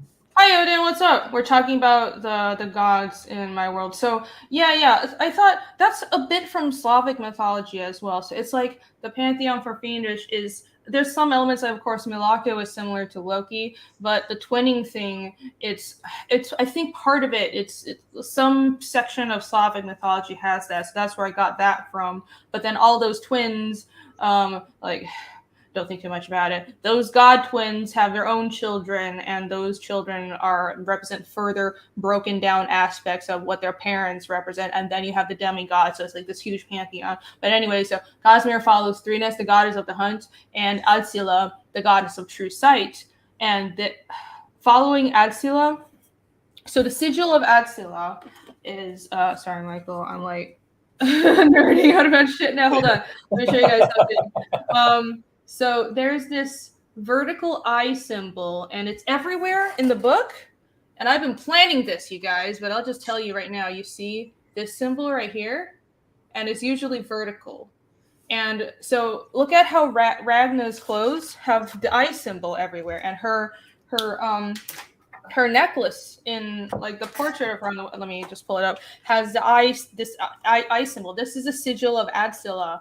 It's the sigil. All the gods have sigils, by the way. I haven't revealed it yet, but they all have like little symbols that represent them. So this is a symbol of truth and true sight, and that ties into the story, because the story is about uncovering the truth behind demons, and past that, it's about seeing people for what they really are. So true sight is a chief motif throughout the story, and the Cosmere follows Adsila because he's tied to the shamans of Thalfren, because after he escaped Dorvo, the shamans of Thalfren saved his life, and because he kind of like grew up knowing them, and that's also why he speaks. He don't spoil too much. He knows a little bit more. He's a little more educated than the average person, because he grew up knowing these shamans, and the shamans of Thalfren follow Adsila, so he does as well.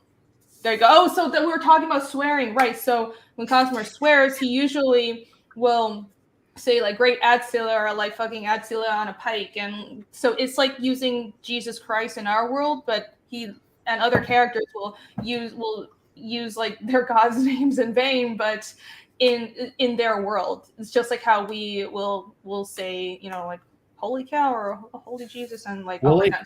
Anyways. all of the pantheon stuff. So. Is that the people of the world's interpretation of reality, or is that the literal truth? And how does everyone know that? In my mind, that is literally, it's real. The gods are real, and it's like really high level shamans have through meditation contacted the gods, and throughout all these generations of studying the use of like the supernatural arts and the different dimensions, because there are different planes of existence in my world, and through that's kind of what shamanism is. Shamanism is because with casting and rune casting, well, in Argos is rune casting, and the different continents, it's not always, they don't always use runes, but they're drawing from the same source of energy. And for example, when Ragna casts like a fire rune, she's drawing from the plane of fire. And you can only cast runes where you're biologically tied to. And there are, besides from the plane, there's planes of, so there's temporal plane where creatures are born, live, and die. Besides from that plane, there are 8 other planes, and they all surround the temporal plane and feed into it. And what shamans can't do is draw power from those other planes.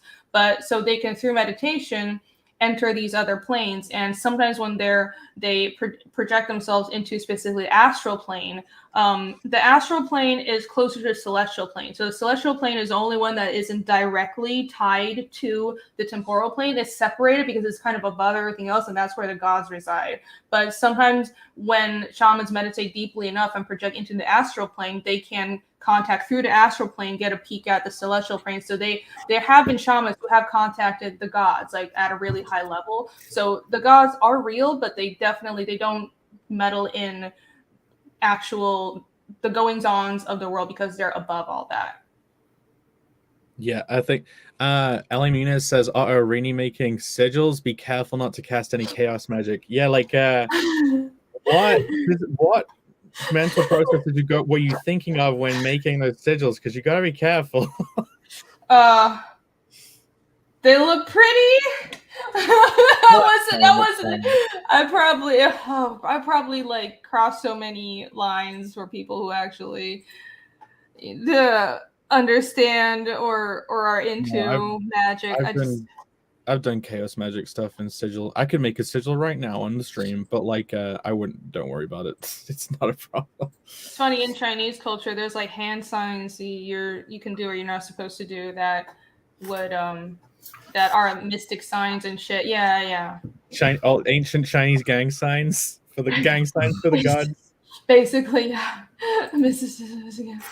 It's like a Viking might say Odin smite you or something similar. Exactly. Yeah. So Cosmere would usually say Adsila or Thrines, and Ragnar would probably also say Adsila. By Odin's pubes, I cast upon thee. Yeah, though Ragnar doesn't swear quite as much. Yes, there's going to be a quiz. So everybody, I hope you remembered everything I said exactly word for word. How are you, Odin? I'm doing well. I was initially hanging out over at Bancroft's thing. I had shipped him his package of SPQR, and we had a surprise for him where we did a personalized JoJo cover of him and his wife as a stand user for it. And so it was fantastic getting to see his live reaction, and he was completely stumped. It was great. That's perfect. Awesome. I was doing his art stream right now. Everyone, Bancroft does weekly art shares now. He's got like hashtag art share. If you're an artist out there and you want to get your stuff on his show, it's one of his favorite shows of the week. I love it. That's great. Tell everybody to leave this stream right now, Jake. It's okay. I'm telling him about that hashtag. I'm just kidding. I support Bancroft. I didn't know he was streaming, or I wouldn't have streamed. I didn't know either, but he could have said. He knew. He could have said. He didn't say. But yeah, if you want to get your art on one of those shows, you can like post it on Twitter with the hashtag art share, and you might be able to get it on. No, Colin. No. Okay, Jake. Bye. See ya. No. I'll be back. Always coming back. Oh, that's fine. Yeah, you should. Well, it's a hashtag on Twitter, so you should definitely. Rini, have you taken a graphic design course for layouts, such as art, text, and composition? No, though I think I've learned a lot just through working, through the jobs I've had, because I work in gaming and animation, mostly gaming. I learned so much about UI and graphic design and layout working in gaming, because that's very important. It's all about how to lay something out clearly, right? It's about user interface and how to present things in a clearly communicative manner visually. I learned so much from working in gaming. And you work with graphic designers, you work with logo people, and that's where like I've learned on the job how to do those things. That cover looked great, by the way, Odin. I pulled up his stream and went back. It looked awesome. Oh, did you see it? Yeah, I can actually share it if you guys want. Hold on. Yeah, let's stream snipe him. No, let's stream snipe him. No, he's probably got the file. He's probably got the file. Oh, okay. Yeah, I've got it. Hold on 1 second. It won't take me long to pull up. Oh, that's one of the best. I just sent him the high res too, so that he'd have it because he wants to print it out and make like a big poster of it.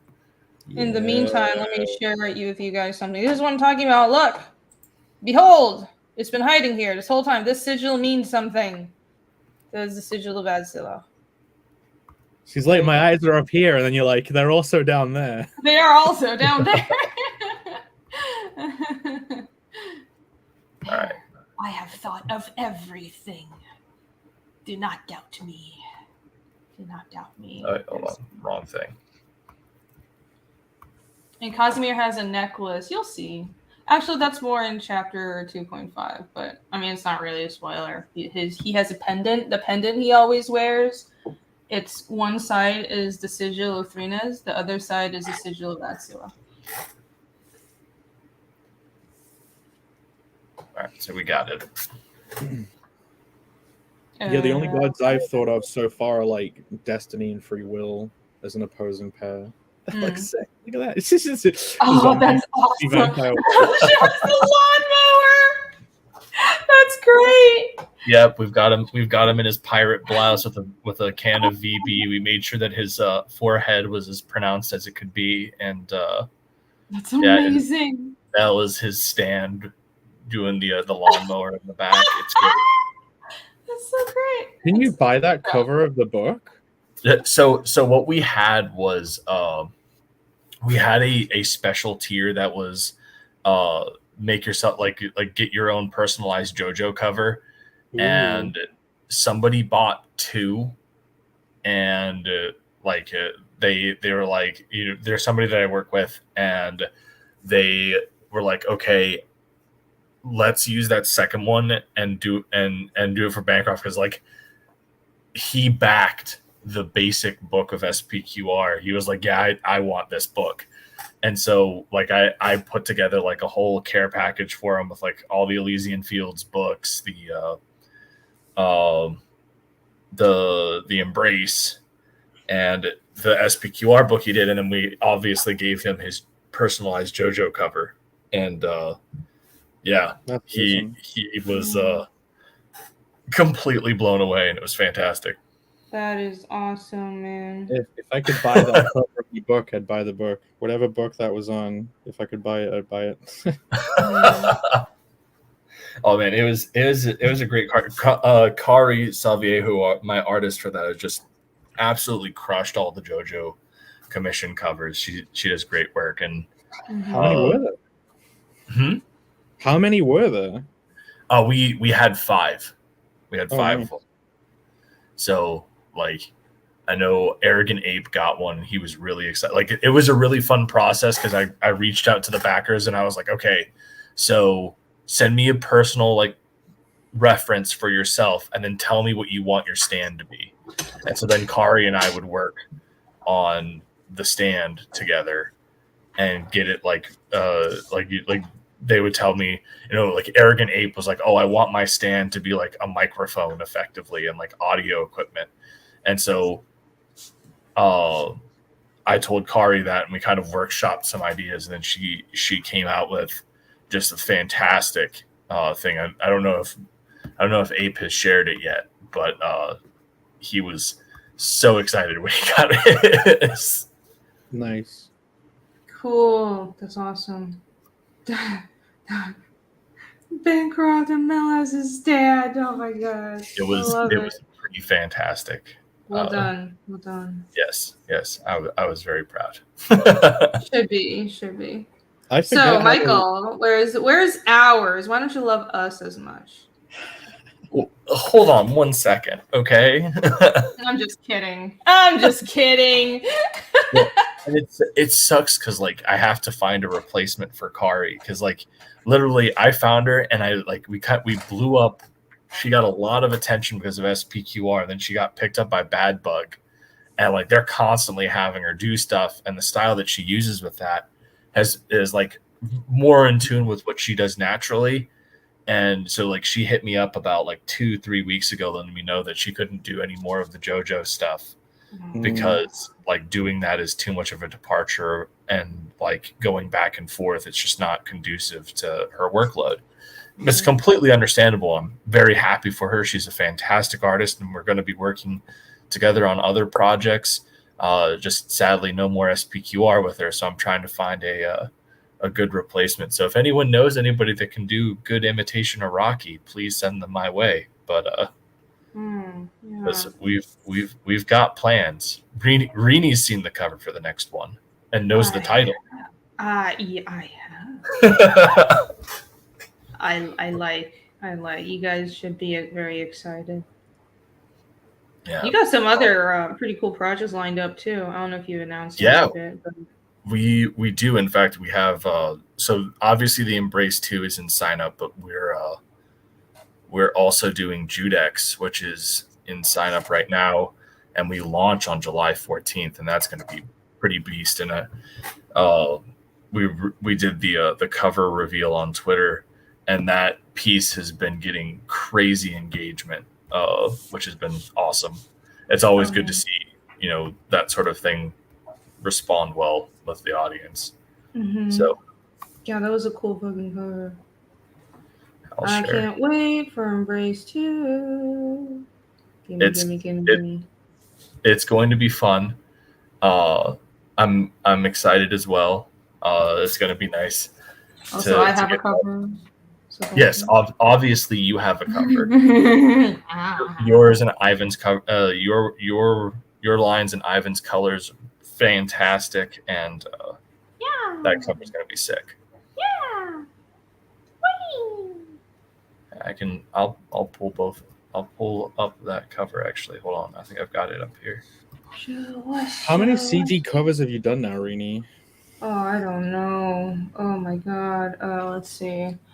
Let me look at my commissions folder. I might need to have Ivan resend me the high res because it's not in my Embrace 2 folder, which means it's probably buried in my download somewhere. One. I did some things that's a Visions piece. That's not a cover. 1, 2, 3, 4, 5, 6. Was that a cover? Did I do a cover? No, it was a trading card. Okay. 6, 7. Nice. I also technically I did a cover for a crossover. I was supposed to do a Goblin Girl, but we haven't gotten around to that. Obviously, it's Dan's dealing with stuff, so that's completely understandable. Teflon Run says not enough. Yeah, every book. God.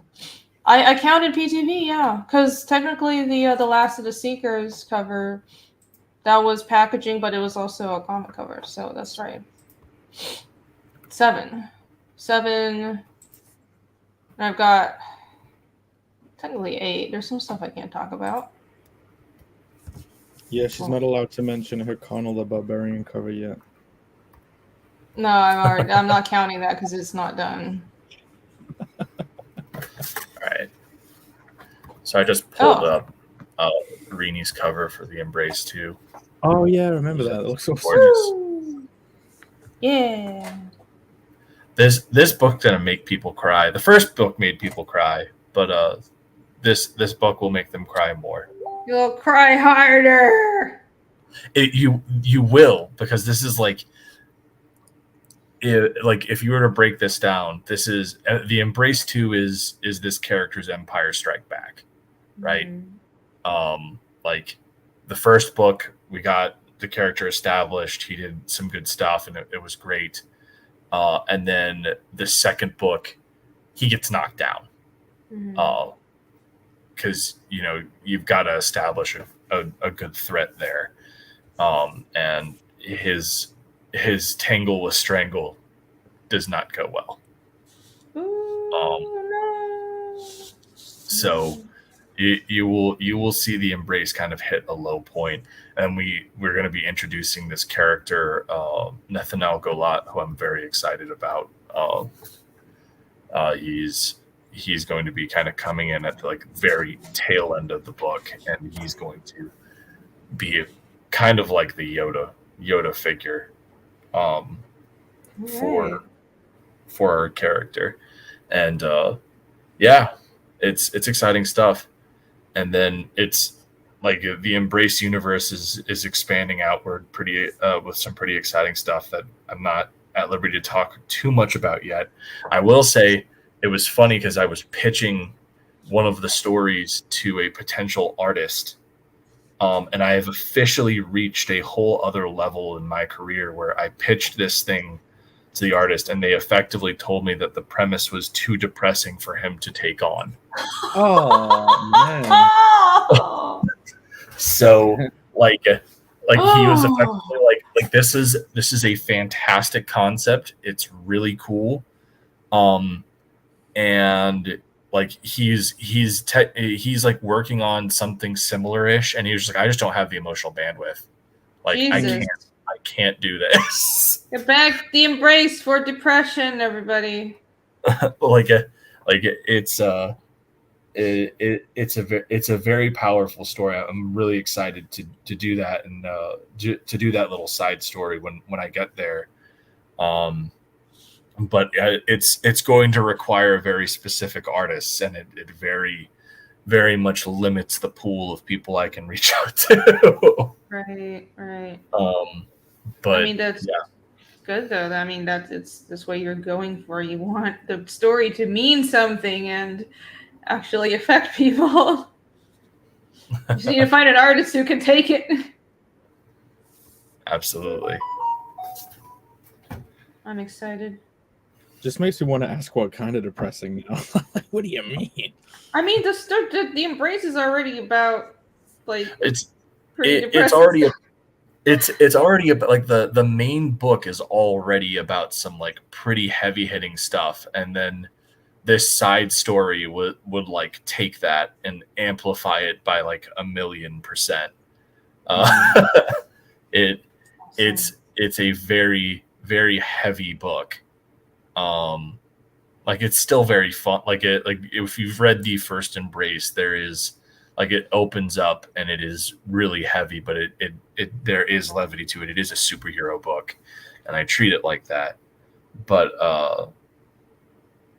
this one little story that I want to do would be really heavy, and it wouldn't really feel so much as a superhero book so much as a monster movie. Mm-hmm. Like it's pretty intense. Sounds great. This is great. Awesome. I like depressing. Michael, you've read 2.5, right? Or maybe not. I don't know. You've been busy. I have not read 2.5 yet. You did not send me the script for 2.5. Yes, I did. Did you? If it did, it got lost in email. Send it to me again. I will definitely take a look. Okay. Just pull it up and read on stream. which is definitely something that I need to do as your editor. So it's like, please send that to me. I don't blame you, because you've been busy. We haven't started. Well, we have started 2.5. What I'm talking about, but right. The ink's already done. Right, idiot. I was like, we haven't started. Yeah, the fuck we have. I'm just not drawing Alex RVB says Odin read the first page, scoffed, and deleted it. Okay. All right. No. if that were the case, I'm not sure I would still be an editor on the book. But your email is the one that starts with comic, right? yeah. Okay. All right. I just sent it to you again. Yeah, I'll take a look through that. Yeah. Michael Rushbrook says 2.5 is awesome. I promise. It sure is, because you drew it, Michael. Thank you for $1.99. You didn't have to super chat me that, but I appreciate it. Yeah, 2.5 is drawn by Michael. The ink's already done, and it's being colored. I'm coloring it with I've got this process with Yvonne where it's like we color things together. He'll do one pass, then I do the final. It's weird, but it works. So that's what. Okay. That's what we're working on now. I'm gonna take my time to let's see if we can get like half the colors done, because the ink's already done, guys. So I fronted the production costs. Of course, everybody has already been paid for their work. So I funded 2.5 with chapter 2. So I want a lot of it to be done when we launch. And I saw somebody, hold on, address some. And Rini, I'll go through this here, and I'll give you my feedback by the end of the weekend. Cool. I thought you were like, let's go through it on stream. No. No, I'm not doing that. I have professional work ethics, so like I'm not going to share. I know you do, Michael. Or anything. Michael's a consummate professional. I trust you. Yeah, I appreciate it. Thank you. Oh, I love some people. There's some dialogue. There's definitely some dialogue changes, but in general, I mean, just I know. I'll take a look through, and I'll make my notes and everything. I'll do exactly what I did during the Fiendish 2 script, where I gave my editorial notes off to the side and everything like that. Yeah. Great. Thank you. Down goes Solo for 5. Are you going to go with Indiegogo for the 0.5 books? Well, for 2.5 right now, I'm thinking of going to Fund My Comic. For now, that's what my thought process is now, because I want to support them. Do you not want to run a campaign on 2 places at once, or? I might as well, even though obviously you have to make different stuff. If you do that, doing the I don't think that it's a bad idea doing the campaign on 2 places.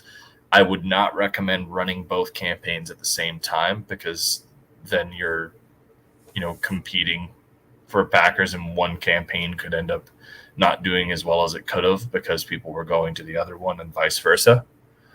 Fund My Comic, I think it lets you take the numbers from Indiegogo, and it adds them to your amount, your money number on Fund My Comic as well. Then that might be the right way to go about it. Is it might be you start off on Indiegogo and then you transfer it over, because I don't think that you'd be able to do it the other way around.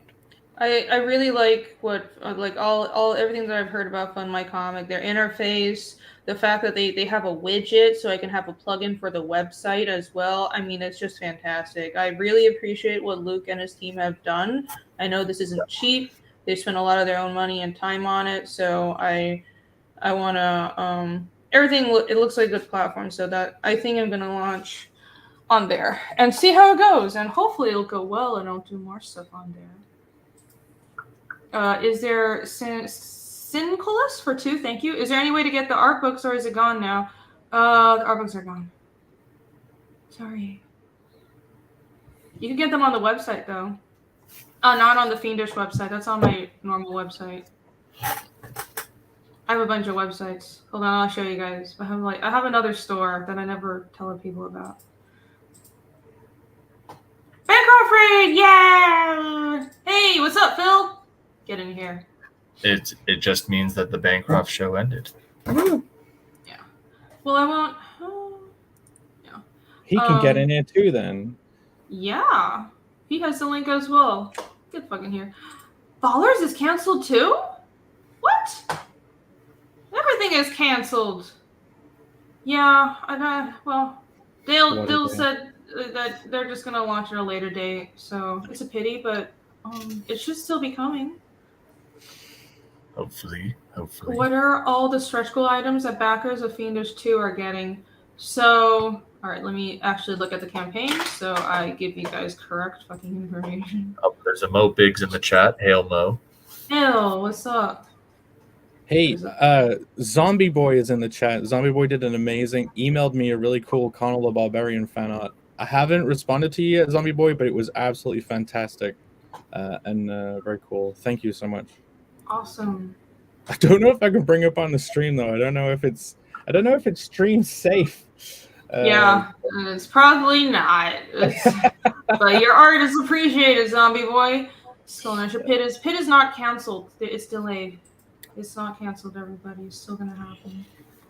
All right, so all the items that you guys are all getting as stretch goals, all the stretch goal items are 4 trading cards, 2 mini prints that are already printed, a Ragna sticker, like that diamond. It's on the campaign. If you scroll like all the way down, I have the standee and the sticker art right above the world map. So that sticker, you are going to get a logo sticker because that was 180k stretch goal as well.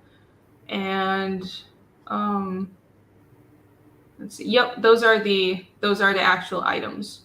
There you go. So 4 trading cards, 2 mini prints, and 2 stickers. It's a lot of free stuff, guys.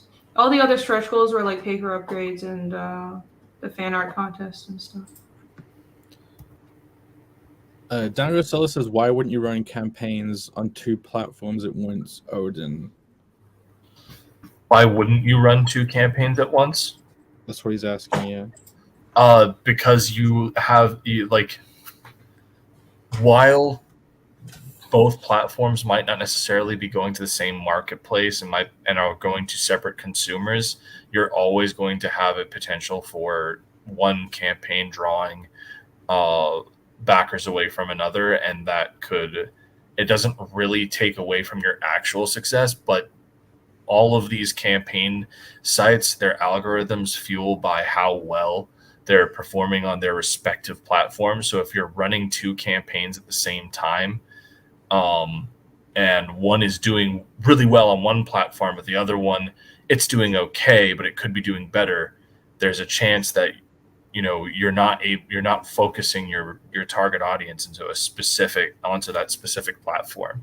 And so from a business standpoint, you could actively hurt one campaign's ability to do better if you have both running at the same time. I just want to avoid confusion as much as possible. That's like the main thing I keep on learning over and over again with crowdfunding. Keep it simple, keep it clear. So one place to back. That's good. It's already complicated enough that I also have a web store. That's enough that's enough stuff to plug constantly. So I kind of agree, but more with it's just a lot to handle with you have to direct people to multiple websites. Yeah. Well, that confusion plays into it as well. It's like where you if you just have a single place where it is running, you go, okay, it's here. And people know to go there. And then if you're live on if you're live on both platforms, you create unnecessary confusion. So yeah. John, the link to the IGG campaign. Yeah, it is. I mean, I'd fix it, but I mean, a campaign is, I took all the tiers down anyways. I guess I should still fix it. I'll fix it. The thing is, I can't fix it through StreamYards while we're streaming. I have to go the fuck to YouTube. And okay, I'll just do it. Past Master Dan, what's up? Hail. Hey, Bitcoin Acres. Okay. Follow someone. They're still gonna launch Pit, guys. It's a pity it's not launching today, but it's Dale's work. He just wasn't ready, so gotta just wait until he's ready. Four trading cards, 3 sticker scenes, 2 comic books, and a partridge in a pear tree. That tree is going to be expensive to ship. Yeah. The Canuck for 2. Irene, is it too late to back Sandy's? It is too late. I'm sorry. Though, would you ever have the standees on your website shop or not? Yeah, I think I will. I'll have to wait till they actually arrive. But after I actually arrive and after I fulfill chapter 2. So after I fulfill chapter 2, what I'm going to do is I'll have a permanent cover for chapter 2 that is different from the campaign covers. And chapter 2 will be available at a markup on the Fiendish website, and the standees and a few other, probably the world map, because I really like the world map, will be up on there at a markup from the campaign. There you go. You could sell that map. Now it's on Canvas on your own website for a pretty good price. I am so excited. Is it going to be full color on the canvas then, or kind of like sepia-ish? Oh. No, it's gonna be full color. Oi! Oi! Oi! Oi! There's a Phil. What, mate? What you got there, lad? What you got in your fucking... Oi, it's Diaz, bro! I was going to open this, and then I saw you guys were still live, and I'm like, hey, I'll jump on with my buddies. It's a pity. It's a pity. Oh, That's worst great. ones ever. And, What what are you guys up to? Drawing? Drawing, yeah. And I'm just hanging here, being me. What's up, Phil? How are you doing, man? Good to see you, bro. Long time no chat. What's it been since this afternoon? Yeah, you did message me today. I'm going to open this, but don't mind. Ooh, an unboxing. We got this cool Dan Frega art on here from the 90s. I can't bring myself to open mine when I get them. How many did you get? Everything except for the new ones on the electric thing. You're not going to open any of them? Man. That's what they're meant for, to be opened. But if you do open it like this, how I did, so you could actually put everything back in, which I actually did on accident, so kind of cool.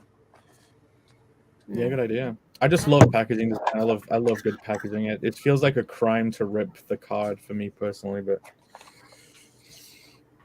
How dare you? You're hurting it. It'll be worth so much more if you don't open it, though. yeah. That's what I'm thinking about. So that's the 90s one that came with the special ripped off head hand too. The Vespa's head. It's got the head, but I also got the chicken thing, so I'm gonna be posting this, and I'm definitely putting them in the teeth, the head with the mouth open, because I love that 90s teeth. Big fan of the teeth. I'm excited about that. Phil's a real tooth guy. Yeah, I love it. I love the teeth. He was probably a dentist in a previous life. Well, yeah, I'm a big Doc Holliday fan, and he was a dentist in real life. Is this not Gotcha. This is the gay beard stream? What? It's not. I have no idea. I am not wearing my beard tonight.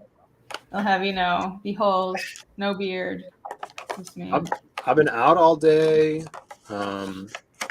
Went to bed early. Well, I had work this morning or today. I went to bed early last night. So I missed all the shows.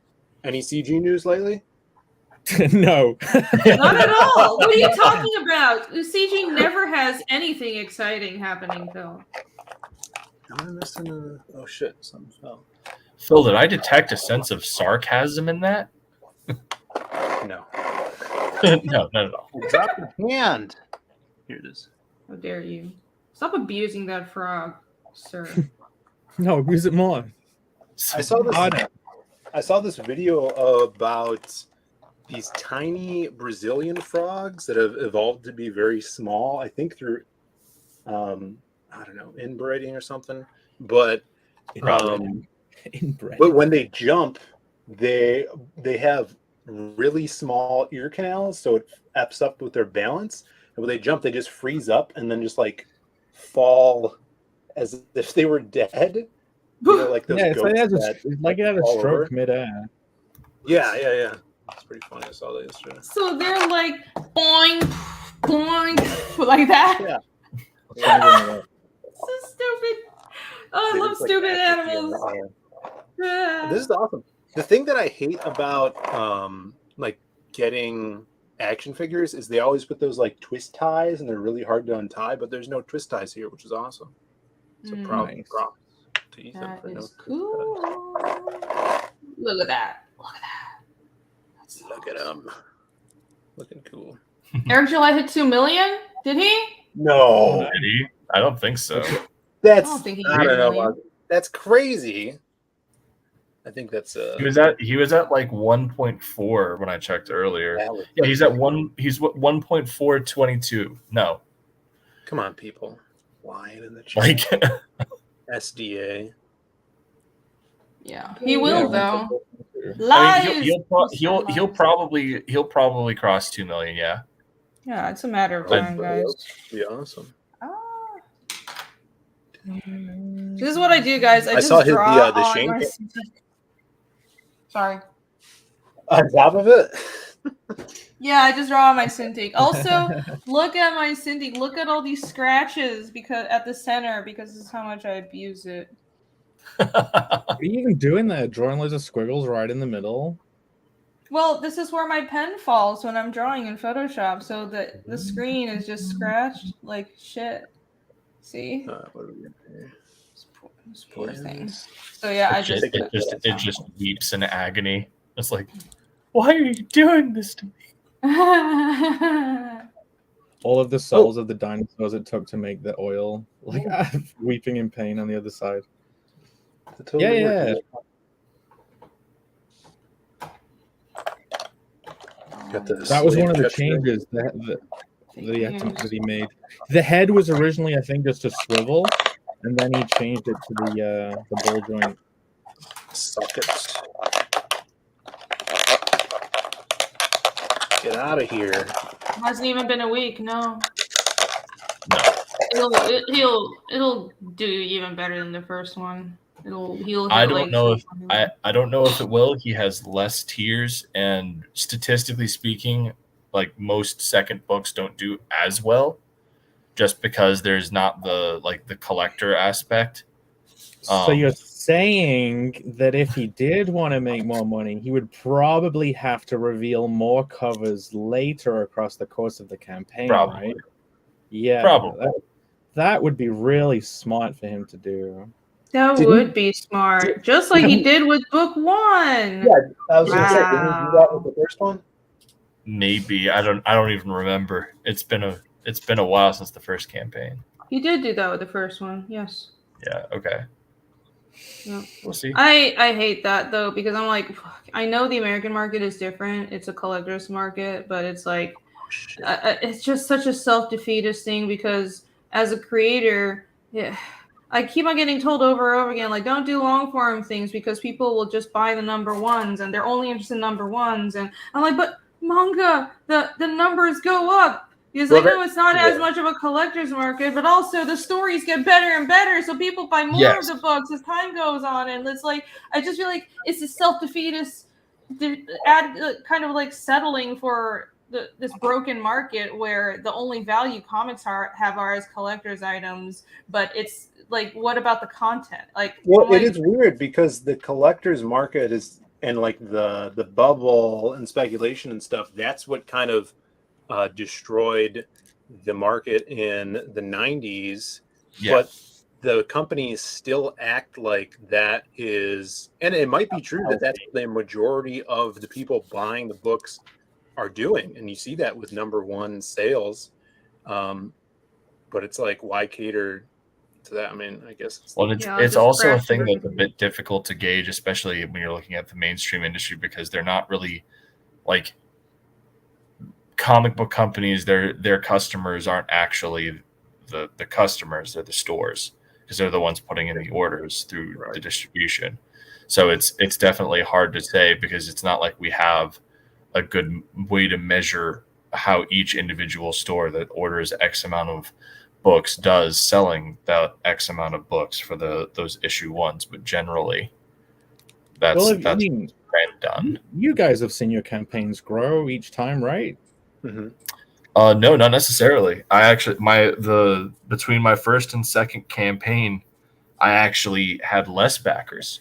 Between Elysian Fields issue 0 and Elysian Fields Pyramid Gambit, I went from having almost 500 backers to having maybe 200. And I was in the height of when crowdfunding was like that was when Phil's Lost Pages 2 was really taking off. And I had a fast turnaround between my first and second book as well. Like I fulfilled my book. I thought that I had done a pretty decent job doing pre-marketing and getting word out there that the book was launching, and I couldn't get a foothold. Sometimes it's just how it is, and there's a whole bunch of stuff that goes into actually looking into how to expand and how to market and how to do all of that stuff. But what do you put down as the reason for that then? Like, or did you?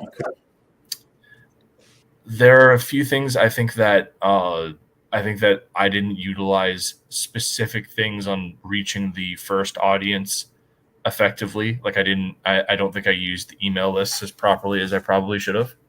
Oh yeah, email lists. Like those are a very useful tool, and I was mainly trying to focus on like Twitter and YouTube and everything like that. But the fact of the matter is that if you have an established base, you should be using your mailing, like your list of emails that you've gotten through mailing lists and backers and everything to let people know that the second book's out.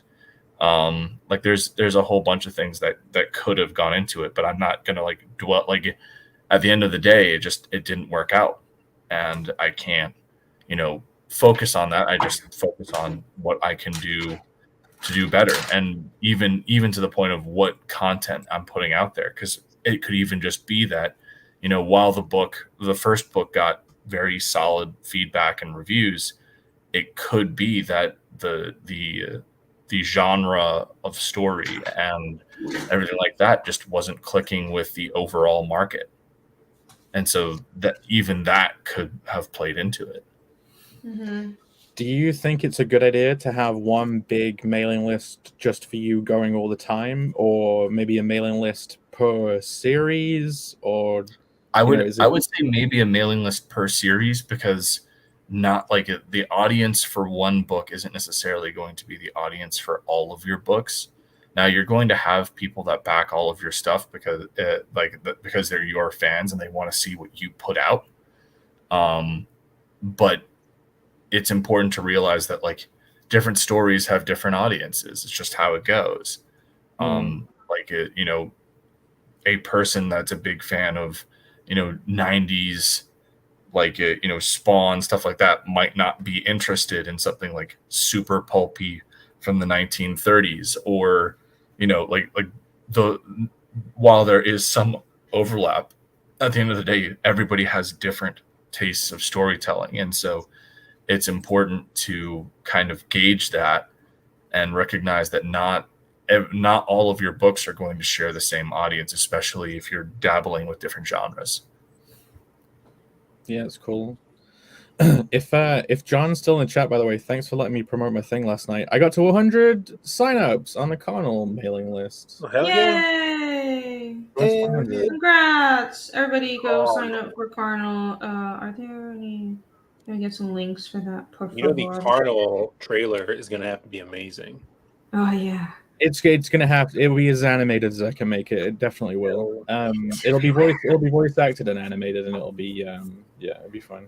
Boobs everywhere. Oh, Yeah. These are little sketches that are going out that I promise to send out with auction stuff that I haven't mailed yet. I know, I apologize, but it's because I'm doing extra artwork for you guys for free. So this is not for sale. I'm sorry. Down Go Solo, I see you're offering to buy it. This is not for sale.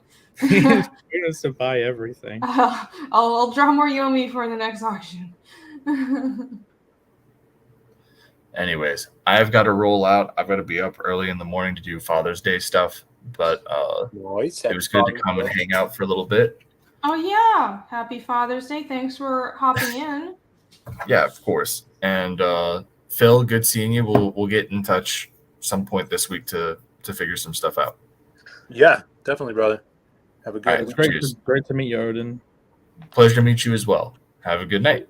Later. Yeah. People imagine having a dad. No, he's a dad. Having a dad? No, I know. It's just Father's Day. What? Are we gonna get all depressing again? You're kind of No. like a father to that hedgehog that you killed. Phil, look what Reedy's gonna draw after look what she's gonna draw. Like a little dude. It's the hedgehog. Did you name him? I wish I'd named the hedgehog that I saved. Like yesterday, I was sitting here like, oh man, I want to call up in a couple of weeks or something and say like, yo, how's the hedgehog going? But like, I should have given them a name. Now they're gonna name them, and I could have walked in and said, this is Prikelda. Prikelda. What? Yeah, how's Prikelda doing? I'm glad you didn't name her. Actually, on second thought, we're not We're calling gonna it name Which one? Because they won't remember because they've eaten so many this week. oh no, this perspective is that was kind of whoops. Well, Talk about leaning into it. there's not much I can do about it. I apologize. I'm sure it's stressing everybody out a lot. Talk about I don't Cyberpunk. think you need to apologize. I'm looking at my cool action figure. I don't know what Yes, you that's nerds not are looking at. That's a beautiful action figure. I'm really impressed with it. It's really cool. Does it feel All the smooth? joints. Like everything. Yeah. Everything. There's even like wrist joints where the hands go in. It's so you could turn them, you could rotate them, or in the actual joint they go front and back, so you could actually turn like this too, which that's crazy. The wrist rocker. Awesome. And I got my chicken box. I'm starting on the hedgie. I'm gonna open it up. hedgie. A It's a fucking frick camera. what did someone say? Beastbin said, hedgehogs and raccoons stream with Jake and Novel. Me and Novel should go and do some like nature video where we rescue animals, but we completely fuck it up. I Loads of can't death. wait. You guys need to do some video collaboration. It'll be like the funniest, easiest shit. Well, we both want to. We both want to do some kind of like video travel, like using old school digital cameras. Like I found my old DV camera when I was looking through my stuff in my mom's garage, and like one that would take DV tape. It's like from the 2000s or whatever. And I was thinking like, man, it'd be so cool to just like take a bunch of DV tapes because you can still buy it, I think, and like film an old school travel log of like I'm at the airport getting finger in the ass by the TSA. Log. Happy memories. Wow. Sounds like fun. This is the right hand. So I can either have the head or the chicken. Isn't my mug cool? It's a great mug, isn't it? I love that mug. There's a hole in it, though. I smacked it against the table edge. Have to patch it. Chicken. Oh, you know that you do those waifu objects on Red Valkyrie? You should do waifu skull mug. God, just draw the skull mug with tits. Yeah. There's also a popular internet phrase called naifu waifu, which is like a waifu knife. What? Naifu, what? It's like, was it a tsundere thing? Naifu waifu. No, it's just like a knife that's the waifu. A knife with breasts? Okay, I've drawn sock waifu and chair-kun already. I mean, I literally have drawn chair-kun. I forgot who got it. It's either Dango Solo or Alex. Sounds racist. That's nice. Everything is racist. Everything is racist. Everything is racist if you try really hard. Oh, good one. You don't have to try that hard. There's my great aunt. It's a great aunt? Yeah, just a single great because I had a great and then a great. But my great aunt passed, I don't know, last year or 2 years ago. Oh. And we inherited her clown statue collection. What? What? Amazing. With porcelain clowns. I'll have to go grab one and show you guys. That's so cute. So she had them in this statue case like all my life, and I was like, oh, I love these little clowns. Like I go over to her place and they're like, they're so cool. Can I have these when you die? And then now I'm like, don't really care about them. But we had a garage sale this weekend, and my mom's like, I think I'm gonna keep one of these clowns. I'm gonna go grab it because it's too funny to. She's like, I'm really into these clowns. Now I know what she saw in It's just them. one of them. Just one of the clowns. It's specific. I'll be right back. Bam. Damn it. My shirt keeps writing down. You can just lower the camera more. There. Sorry, chat. Sorry. Everyone's like, oh, fuck. So Screw you Hyperwizard, he ruined it. cannot blame Jake. Cleavage stream. Well, the first time you've ruined everything, though. No, I do it quite often. Oh, that came out really mean. Oh, I'm sorry.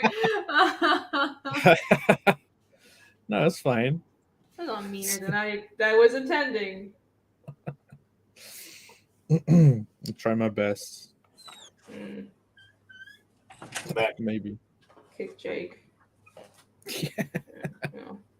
All right, can I show you the one clown that my mom wants to keep? Sure. Do you have clowns here?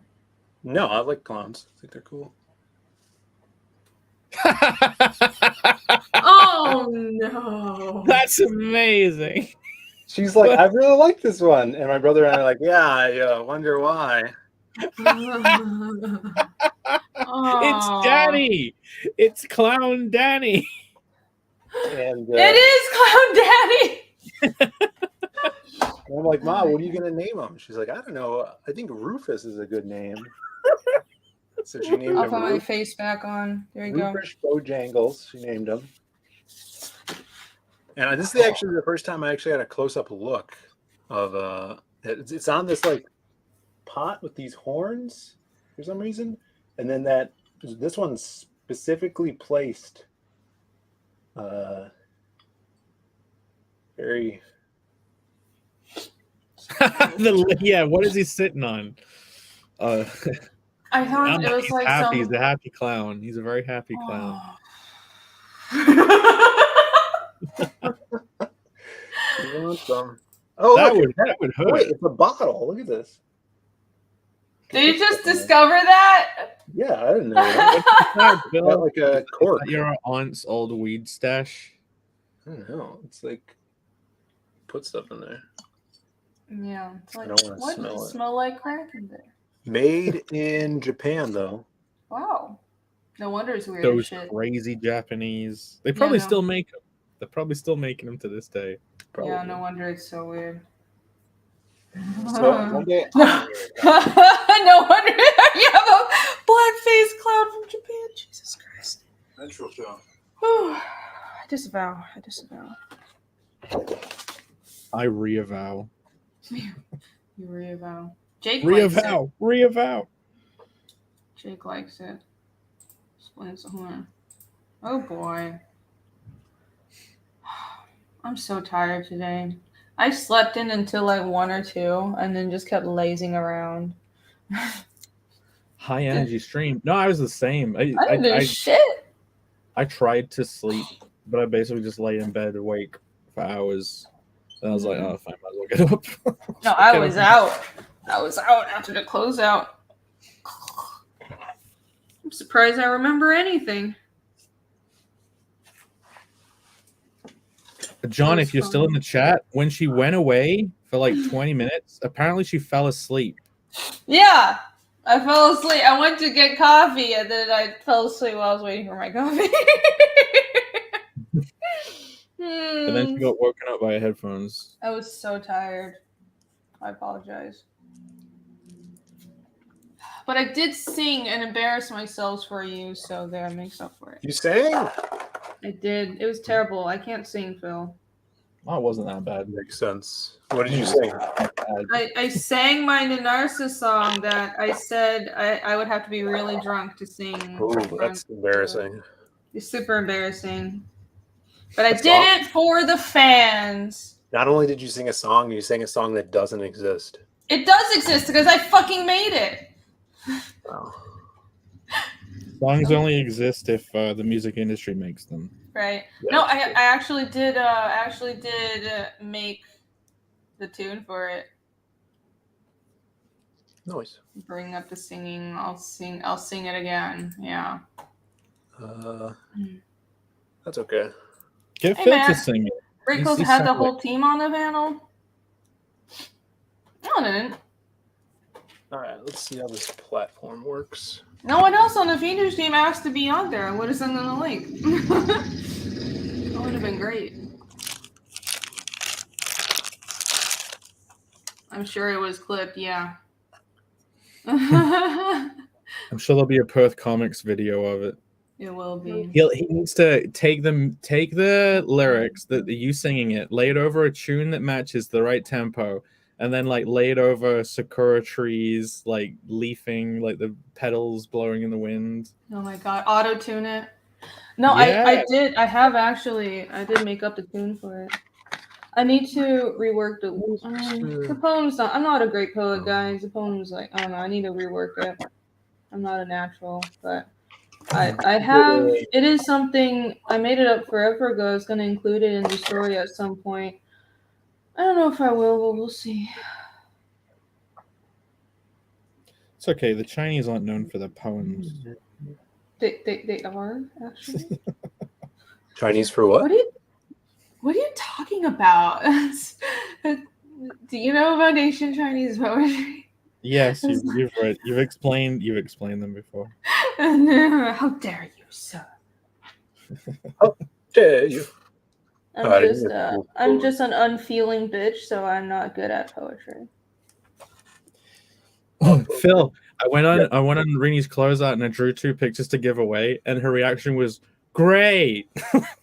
That sounds like her. Oh my god! Listen, I was very tired. I had no idea what was going on. Later, I woke up. I came back to the stream. I was like, "What's Jake here? What the fuck's going on?" And then you guys were like, "Pick a backer number." I'm like, oh. Thank you for the drawings. It was really. Oh no, I was only kidding. Don't worry. I appreciate it. It's resting bitch voice, guys.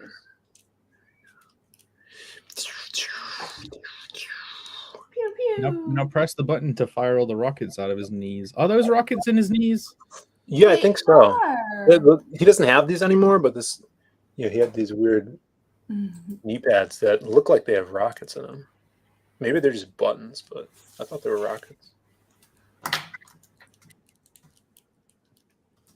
Buttons. I'm just gonna type on the internet. He like squats, so his knees come up like a keyboard, and he just sits there on the internet using his kneeboard keyboard. Hey man, it was the 90s. What do you expect? The internet was new. He should have been able to hack into stuff with his kneeboard keyboard. Dude, kneeboard keyboard? You want to make a character now called kneeboard keyboard? Amazing. All right, where does this go now? It does sound like a toy from the 90s, the kneeboard, like a skateboard that you kneel on or something. Yeah. That's the ticket. Did you ever use snake boards when you were kids? No, it's snake boards. So a snake board is kind of like it's kind of like a skateboard, but it's got a joint in it, and you like strap your feet into it, and you can kind of like, I guess, use your feet to move back and forth to kind of like undulate like a snake, I think. Yeah, they did that. They brought him to our gym once, and I'm like, this looks weird, and I don't want to kill myself. Oh man, speaking of killing yourself, I really want to get one of the. Wait, I want to do that. Yeah. Wait, speaking of killing yourself, I really want one of those one wheel things, like the big ones where it's like a huge rubber tire. Have you seen those? Oh yeah. But they recalled them all because they would just randomly stop and people would fly off and smack their head and die. Yeah, that sounds about right.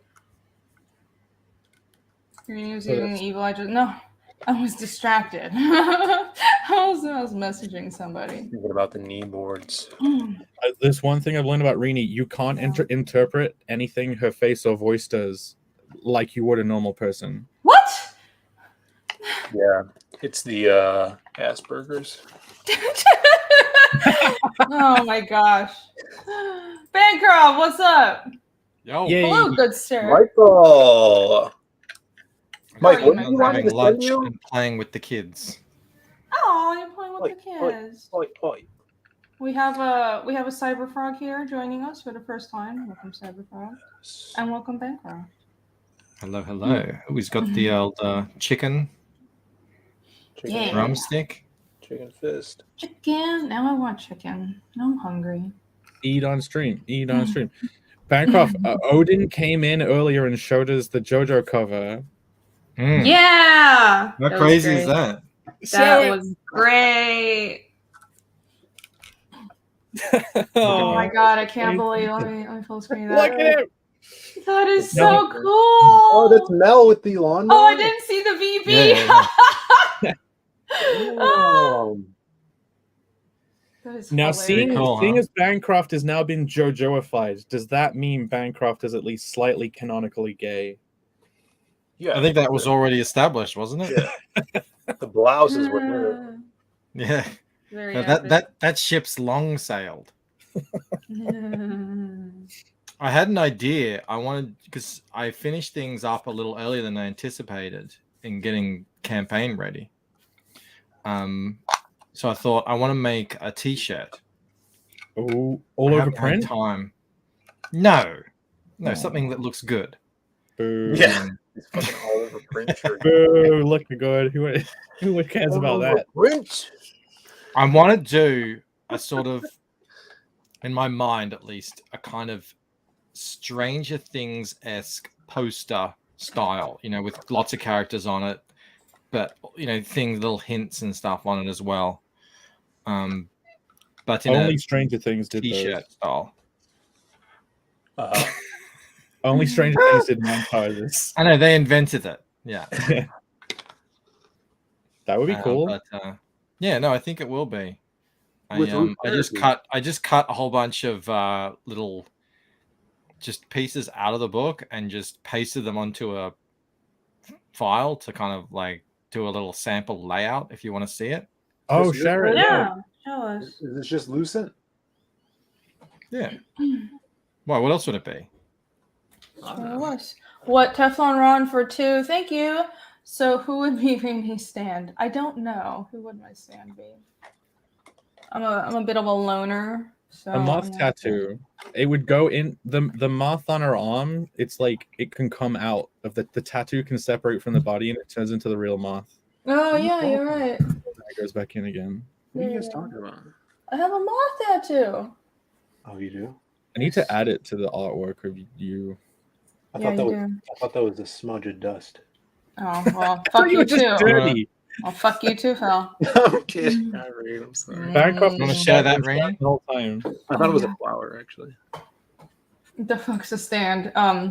It's Weeb Talk. It's a JoJo's So reference. that's sort of first Oh. basic idea of layout. So I literally just copied these right out of my book and just pasted them all together Yeah. in various states, except for the blood. I just found that online. But that's what I'm thinking. It's a cool, like, I like this shape on T-shirts. It fits the format very well. But so imagine that. Obviously, I like to do T-shirts in, very few colors. 3-4 colors max or That would be something. good. Cool highlights. This and to go with, Jake, you point out that some of the soft covers are blue and the hard covers are orangey. These guys could be lit up from this guy from this direction in orange light, and then this direction in the kind of lucent blue. And then I think that would look pretty cool. Hell yeah. Yeah. I love that theme. You got to carry on that theme. Yeah, and it was completely unplanned too. It wasn't like it just happened that way. So I like happy Destiny. Fate. Looks great. I like that. It's stylish. It's also, I think it takes some skill to design t-shirts and merch like that. You can't just like take a cover and smack it on a t-shirt. You have to think about it's almost like what would regular people wear, what looks cool to even in Yeah, outside of like yeah. a comic context, right? Exactly. No one. Yeah, I've got some T-shirts that are covers on, but they've done a treatment to them so they blend in, but it's not just a rectangle. Yeah. We have a cyberpunk crotch shot. Thank you, Doug. And thank you, Phil. It's very yeah. I thought you'd like that. I really want to. Not I really want to really. do some all over print T-shirts, but like, what would it even be? Like, because Don't you have like 90 of them already? no, I mean for my on my campaign, but like, who's gonna wear like boob women? You. Yeah, I know me, but the audience isn't just me. No, you should do jack off all over T-shirts with your jack off characters. I would be monetizing other people. No, maybe but I could do. Well, if they were okay with it, I would. But that'd be funny. You don't have That'd to be ask. funny. I could do that. No, I think you do have to Terry. ask. Terry. I'd ask. I was trying to get Jake in legal trouble, figure. guys. I'll just say it's Juan mailing like other people do. Ha ha ha. Uh-huh. Completely unrelated, guys. Totally fine. Totally. You'll really be happy about that.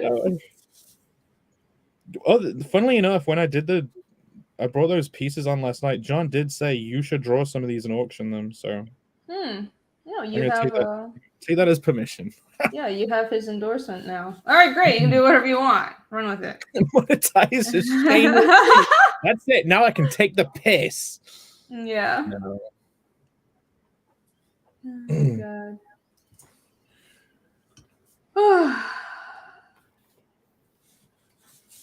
Almost done with the hedgie. Look, hedgie. Yes. Yes. Here's Oh, the it's adorable. Yomi. Here's a little hedgie. I gave him a little belly. So she's all nice and chubby. Yeah, the hers don't have belly buttons. The he's have belly buttons. if you know. Oh. Yeah. Okay. I mean, I was gonna give her I don't know like what a that little. means, Jake. I was gonna give her like a cute little X as a belly button, but I guess That's great. You can totally do a gender neutral. yeah, like it doesn't poke out. It's just a little X. Okay. It's gonna be a gender neutral hedgehog. We're But very yeah, progressive. the little belly button is the males are very lucky. You know, they can go into a ball and it's right there. They can have a great time. Jesus Christ. But wouldn't that be like dangerous? No, like I know it sounds Oh, like I'm you taking mean- a piss. I get it. Yeah. It is an actual problem with male hedgehogs. People are like, if you're gonna get a pet, get a female, because they call it boy time. Oh yeah, chinchillas do that too. What? What's boy Yeah. time? They clean themselves. Explain it in exquisite detail. Yeah, it's the new Go, Jake! edition of the Golden Daytime. If it involves animal penisry, I need to know about it. Well, It's kind of my niche. as I was Oh, saying, the male, if you look at a hedgehog and you see its belly button, only the males have belly buttons. And of course, hedgehogs can roll into balls, which would usually put the belly button region of their belly right in front of their mouth. Ah. I see. So if someone accidentally ends up with like a male hedgehog as a pet, they have to do a lot of cleanup. Oh dear. A lot of cleanup. Oh. A lot? It happens often? I mean, if you had that ability. So you've never owned a hedgehog? No, I've never owned. I couldn't. It would die. Yet I've learned more about hedgehogs in the past. Why would it week die? from Neglect. knowing you. What?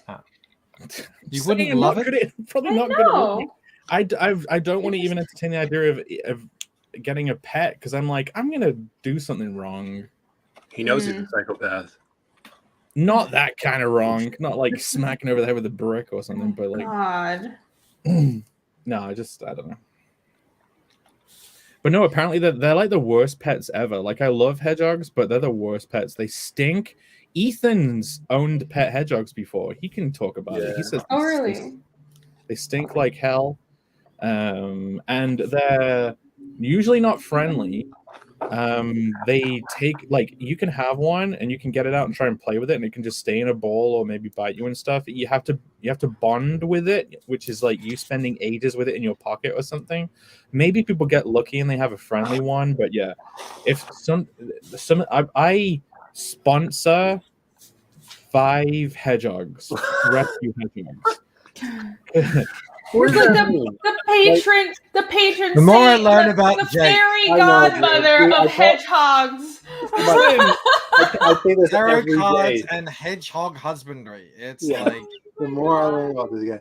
So this is like you sub to 5 different YouTube or your memberships on their YouTube channels for these hedgehogs. Yeah. basically? It's like I've got 5 different hedgehog OnlyFans. Account. No, they send you pictures of them sucking themselves off. they send you. It happens They all the do that. time. They do the thing where they send you photos every month, and they write. People who own hedgehogs love writing from the point of view of their hedgehog in cutesy baby talk where they talk about their owner and stuff. And I'm like, you crazy kids. You know, it's just some black guy in Cincinnati running these accounts, getting your money, and he's Google searching pictures of hedgehogs to send to you. Okay, well, here's the dark truth of sponsoring hedgehogs. These things don't live for very long.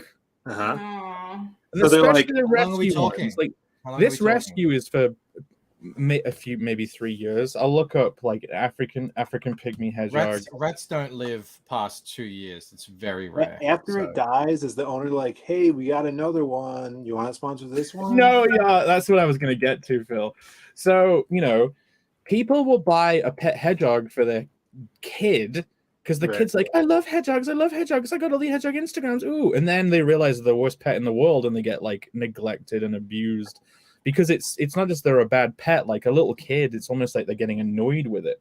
Like there's some horrible people out there that do some horrible things. There's some horror stories related to this charity of ones they've found and rescued. But yeah. So you sponsor 5 of them, and you're like, you know what? Here you go, have this, and it's not that much.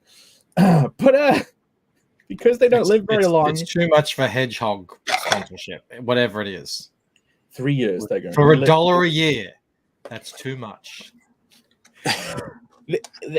Because the hedgehog has been rescued. It's obviously already been alive for a while because it went through something. It was owned. It went through something. So maybe if you're sponsoring a hedgehog, you're pretty much you're buying the opportunity to get emails every month saying, so El Prickolo died. We're sorry to say that El Prickolo is no longer with us. Would you like to transfer your sponsor to a different hedgehog? So every month it's basically me replying saying, yes, please, can you transfer my sponsorship to whichever hedgehog has the least sponsors, please? I don't even want to pick because I'm like, I don't want to get invested in these guys. They're all dying every month. I have a hedgehog, Keep on Jake. sponsoring. I have a hedgehog, Jake, and it's hungry. It's very Yeah, hungry. you're hungry, and Yeah. that's the hedgehog at risk. If I send you just my PayPal address, can you just send me $10 a month to feed my hedgehog? Yeah, there's suddenly a lot of hedgehogs in my backyard, Jake.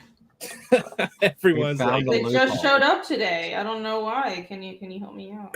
there was one point early on when I was really getting into hedgehogs, and I was like, man, I'm such a softie for certain stuff. It's absolutely stupid. I should get like testosterone replacement therapy or something. But On something. I'd feel so sad about the horror stories. I'd be like, buying stuff off like Amazon wish lists for the charities, like here's a bunch of stuff, like a bunch of like they feed them cat food and stuff. Jake, please never get an OnlyFans account. Phil, Never. did you get the big gun hand thing? No, it came with the other one. Disappointed. I wanted that gun hand. Ethan said he would like a a cyberfrog from me for a potential card one day. I want to draw him with the big gun. I think that's cool. Yeah, the big gun hand's awesome. Yeah, I like these, but I also want him all the guns, like these guns and the big gun hand would be so cool. And I got the one with the cool teeth. So if you did I'm Cyberfrog, pretty art, sure wouldn't I you got the invent modern something? one. What's up, Jake? Sorry, what was Would that? you want to invent a new accessory if you got to draw him? Is that something we're allowed to do? I don't know. You'd be like, oh, look, that's great. It looks awesome, but that would never come out of Cyberfrog. Yeah, could you I draw just the remove it? mower. I do the mower extension. That would be so.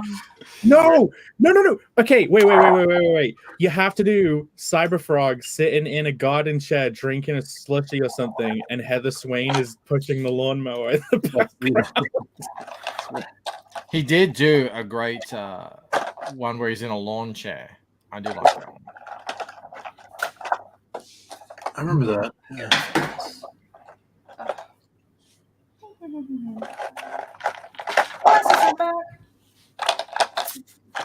Edgy's almost done. Yay. Edgy done. Edgy. Oh yeah, this one's cool too. Phil, did you see D and is going to go in on the triumvirate to purchase? With you Yeah, and that's Rob? what he was talking about. Awesome. I was watching wrestling at the same time I was watching you. Okay, distracted. Yeah, I was distracted. CM Punk's back, so it's a pretty good match. I'm going Wednesday. Wednesday night, I'm going to be going to a wrestling show over here. People want to see you drawing again, Rini. Oh, okay. Yeah. Boop. Yeah, Wow. hit me up about that. Yeah, for Kelda. Yeah, I got to get in touch with Rob. Beautiful. Figure out what he wants to do. How's his spine? I mean, he was on the show last night, so I guess it's all right. He's not like infirm or anything. I've never drawn a hedgehog before. So it's decent for the first time I drew it. Like, I don't really know what to do with the spikes, but I just made it spiky hair. No, it's great. Yay. Even a hedgehog looks stylized in your style. So pudgy and cute. I'm going to add a shadow, then I'm done. This one's almost dry. Has everyone been asking about Pitt? Yes. About who? Yeah, everyone was asking. John was in about here. John was in here in the chat earlier, and he said it was a bit of a pity. Yeah, there's something in the water. I don't know what's going on around here. Yeah? But yeah, Something. Something? Really? Yeah. I There's think something in that my often. pee. Something in your pee? What's in your Tea. pee? You might have to see a My doctor. tea. What's in your tea? Tea leaves. The tea bag broke. Oh, tea shit. is tea. Hate it when that happens. Yeah, that's weird. Oh. look at the beautiful hedgehog bleeding in that giant puddle underneath it. No. Yeah. Just sitting there, Well, big you know, this is. I mean, you did mention how you normally find hedgehogs. Squash. I've started designing the squished hedgehog pin. But Bancroft, people were making fun of the same on Creative Block. They were like, Eric Huffles suggested doing a squished hedgehog enamel pin. I've already got the design. I'll go get it. It's in the other room. It's done. That looks great, Eric. Yeah, look at that beautiful little thing. I mean, it doesn't look like he's got to go fast, but I do Little love edgy. Yay. Oh, there's a stupid little fly around here. Oh my god. Go away, bitch. No, Disgusting. It's summer now. I have my windows open earlier, so this is what happens. Does it Focus get hot on the there? drawing. It does. It's been actually really cool up until now, but it's Georgia, so now it's finally getting hot because it's proper summer. Mel and Victoria love watching a TV show from Georgia about wedding dresses. Oh, So I get to see a little bit of your state, but it's all just about people wearing wedding dresses. So cool. Oh, even know that much about my state because I didn't grow up here. I can't think of a more boring show to watch. Oh, every time I go in, Phil, it's on. I mean, I finish up, what I'm working on. Come inside, and it's like, oh, y'all, we gotta get this dress right, and the Southern Georgia accent. So you don't understand how intriguing a pretty dress is for women. I don't know which direction to go in for the squished hedgehog pin.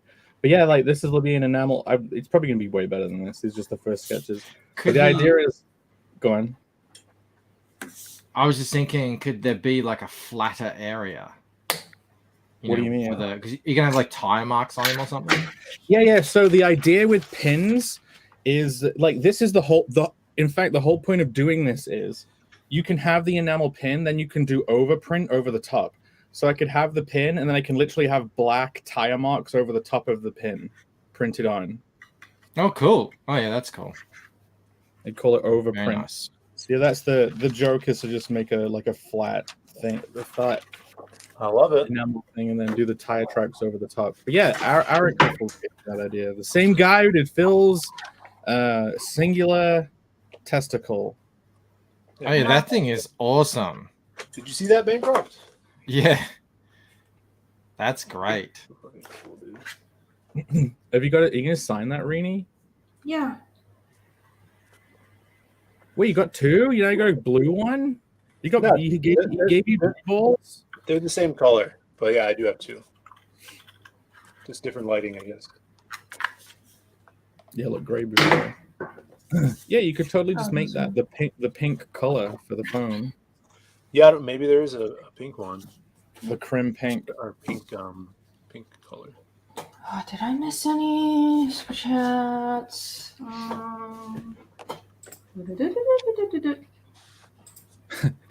Downgo Soul says just flatten his legs and have him scream. Oh, Downgo Soul for 5. Thank you so much. Is there a limit? Is there a time limit for Indiegogo Fund My Comic signups? I know so this is important to remember for Indiegogo. The minute you create a campaign, not like the minute you launch the sign up. The minute you create a campaign, you have 6 months until the sign up it'll force your sign up to come down. So you have to I thought they got rid of that. Not as far as I know. I might be wrong, but because I had my sign up for years. Really? As of last October, which was the last when I launched Fiendish 2, that's what I heard, and that's why I was in a rush to launch because I was like, oh no, it's time. But yeah, I could be wrong. I think it's the best idea to just make a separate mailing list for each individual IP and then constantly run that. Yeah, that's what I'm doing. So that's what I've got now. So I'm on. Actually, I can check. And from what I've heard, this is actually quite modest for people who've been doing it for a while. I mean, I've only done the one campaign, but I think Rob is over 4,000 on his mailing list. What? Over 4,000? That's amazing. Over 4,000. Yeah, and but I'm about to hit 2,500, which is pretty crazy. Ooh, nice. Yeah, I've got about 20 left. Yeah, I don't know how many I have, but I've been building the mailing list. Yeah, mailing list is important. That's really good to have. And I'm gonna get into the habit once the campaign goes live of probably like a weekly or bi-weekly email just to sort of say what's going on. Yeah. You think everyone watches your YouTube, but they don't. No. Yeah. Well, that I try to post use campaign update like at least once a month, and for next time, I feel like this time I didn't update that much. I'm gonna update even more frequently with chapter 3, but I don't know. So I'm worried about like bombarding people with my email list, and frankly, I barely use my email list. Like I want to use it to announce campaign launches and kind of like big announcements or like merch releases, because then I can reach people who probably aren't backing my current Indiegogo campaign.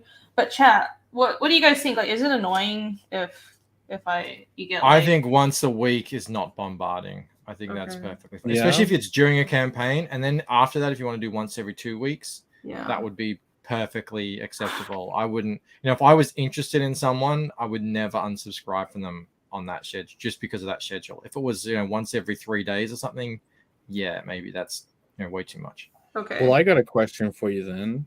I'm making my mailing list now. Like I finally got to like 100 mailing lists. If anyone in the chat signed up, thank you. You're amazing. You can do it at connellcomic.com. But anyway, if someone hasn't even put something out yet and you kind of like want to build people's excitement up for your first thing, would you do like a monthly update, even if you're in my position now, of where the project's at, if you're working on it? Seeing as I'm working on it, I think if you're not known, if you don't have, the big YouTube channel, I'm totally down with the best thing to do is build hype through showing people what you're doing. Mm-hmm. Okay, that's just getting people to care about what you're doing is really probably the hardest thing. So even people with big audiences who can do something and say, oh yeah, look, I'm doing this, people don't care about it.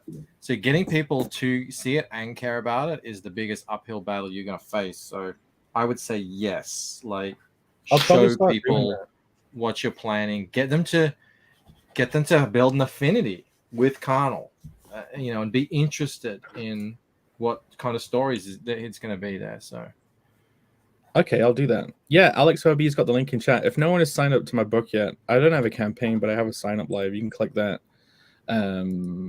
Yeah. Okay. I can, because I'm already doing artwork. I can start putting like character design sheets out, some like little snippets of thumbnails, maybe. Just show stuff all the time. Yeah. Once a month, I'll do that. Because what happens is if you don't do it often, people don't respond or they don't receive your emails. So that's where I think I've kind of dropped the ball, and a lot of other people have as well.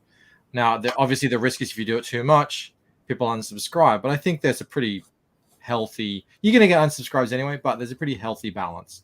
Once, twice a month, and then during campaigns, maybe once a week, I think is fine. But we really have to do it consistently, and that's the one thing I've been very not doing well on. Yeah, right. I mean, even streaming is new for me. There was a time period where I just didn't want to go on the internet ever or bother. I just wanted to work on stuff. But building the channel has been fun. Mm-hmm. Yeah, like email list, streaming, all this stuff is, I don't know, it takes time to build up, and it's sort of, you just have to build a habit out of it, and because it's like everything is about a habit, and once you train yourself for it to be a habit, it's not that much work anymore. But yeah, I have to be better about the email list. I'm scared of bombarding people, so I'm only going to post the important updates, but I need to be better about that, because I think there's like a middle ground, like a sweet middle ground you can strike with updating. I think, everyone. Yeah, if you look at Polito and a lot of these guys who do really well, that's what they're doing. They have massive, active, dedicated mailing lists. That's how they exist. And look at all the companies around the world, major companies, they have fully planned out, consistent email marketing strategies. This is a massive part of what I do for a living, actually. Marketing emails. So it's a massive deal, and it's just something that I think so many of us have kind of neglected. Right. Well, like, I guess personally for me, I guess I'm not most people. I never click on, even if I'm like, even for books I really like that I pack, if I get I never read the updates. I'm just like, okay, I'll read the title and I'm like, is the book coming? Like, oh, it's okay. I'll read the title and I did never click on it. But I think like normal people, if they're really interested in your product, they would read it. But I never look at those emails, but every now and then I'll like look at all of them. Like I'll sit and look at them. Do you know what I mean? Like I'll check them out. I won't look at them every time they come in, but Ruby J says I get like 6 to 9 emails a week from Tucci. Holy shit. Yeah, that's bombardment. Yeah, but Ruby said it does make me buy some. Okay, I'm going to be emailing people more, but I will not be doing 6 to 9 emails a week. Well, it's because he emails through every Indiegogo campaign he's done, and if you've backed all of them, then you're getting a lot in a single day. So, yeah. But I just took myself off of all of them except for one, so I just good for one. Quite 10 acres or $4.99. Thank you. I'm gonna lol when Renee's Berserk review gets 0 views. What? No, I'm kidding. I think you'd get thousands. Oh, I haven't even really intended to do a Berserk review, though. I guess I should, shouldn't I? Yeah, that's him trying to seed it. That's how that works. That's I know. I see how you played me. Oh. Hey, that thing you're totally already planning on doing is going to be great. Right. Like, yeah, you're totally going to do that, right? Quite right. I mean, is his personal website something I'd like to see more of? I agree. I think all of us creators should have personal websites, or if you have a franchise, especially an ongoing thing, have something like a website for it.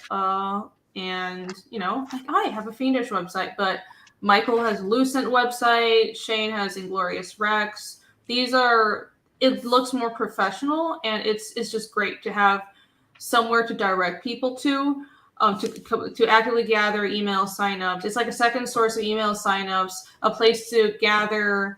You can build a shop into it, so you can always have a shop for overflow items or merch, and just to provide information even when you don't have a campaign running.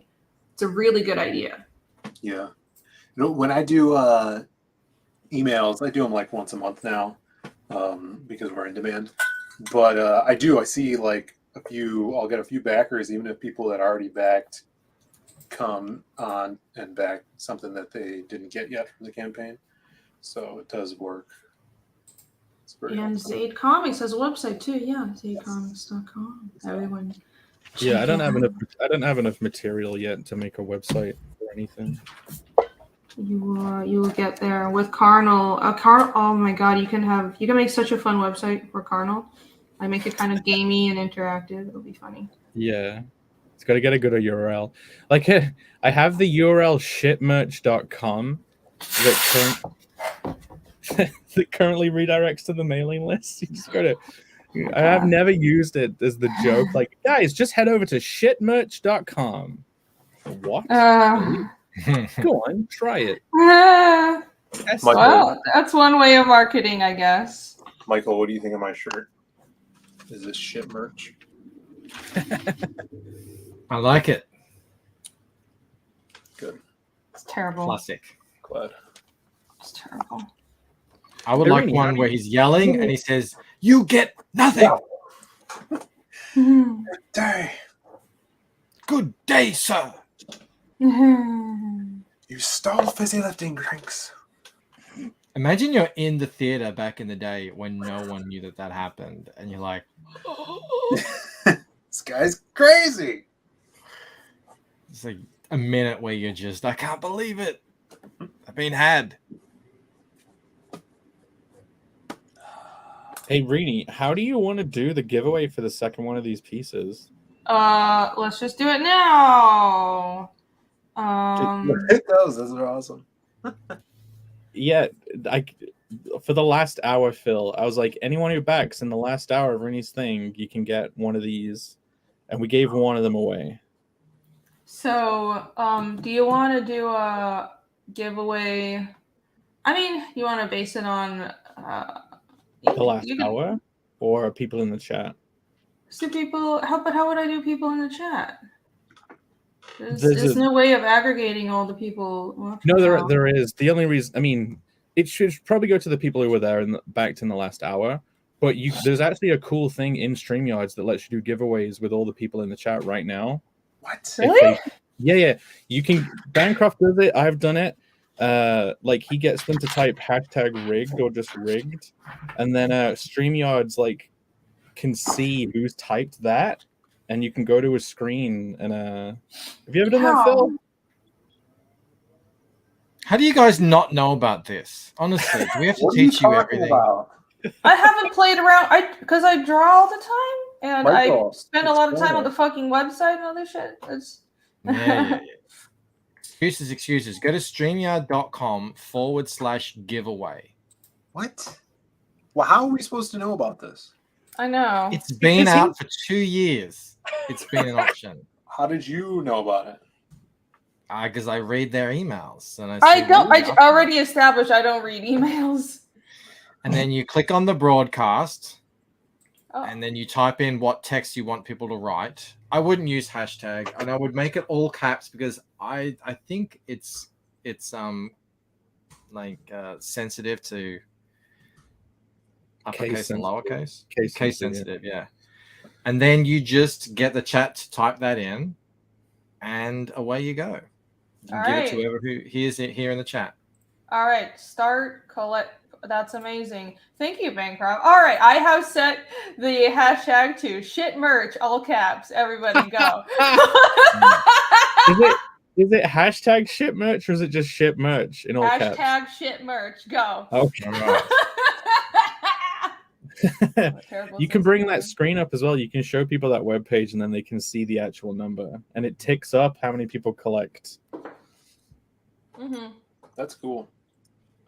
Yeah, there you go. Shit merch. Well done. All right, let me share the page. This is fun. I didn't know about this. We could do this with we could have did this with the barrel giveaways. Uh-huh. I've been doing this for over a year. Why didn't you do? You're like, hey, he's giving away barrel. He's giving away 5 barrels for December. Yeah, you could have been didn't clever, but you weren't. We had to write it down on a piece of paper. There you go. All right, I'm sharing. It's another way. 4 entries. Only 4 people. Come on, guys. If you want to win something, All caps, guys. All caps. It's free. There you Bancroft's go. gonna win 6. again. What's going Bancroft's on? gonna Come win on. again. I'm in. Sorry, my I mods. win all. Wait, does he have to approve all hashtags? No, No, just because there's a swear word in there. Oh! Put him away. Get wrecked. I'm sorry. Get wrecked. Oh, my poor mods. Look at this chat. Oh my god.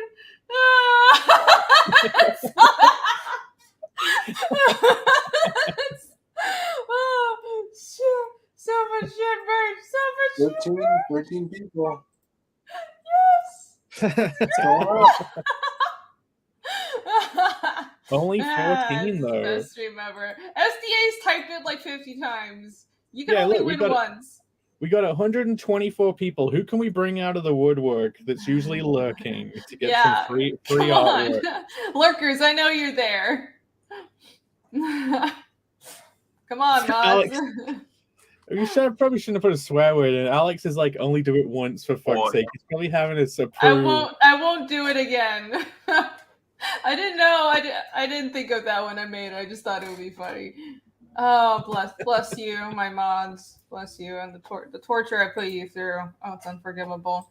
Thank you, Frankie. You're not a lurker. I see you all the time.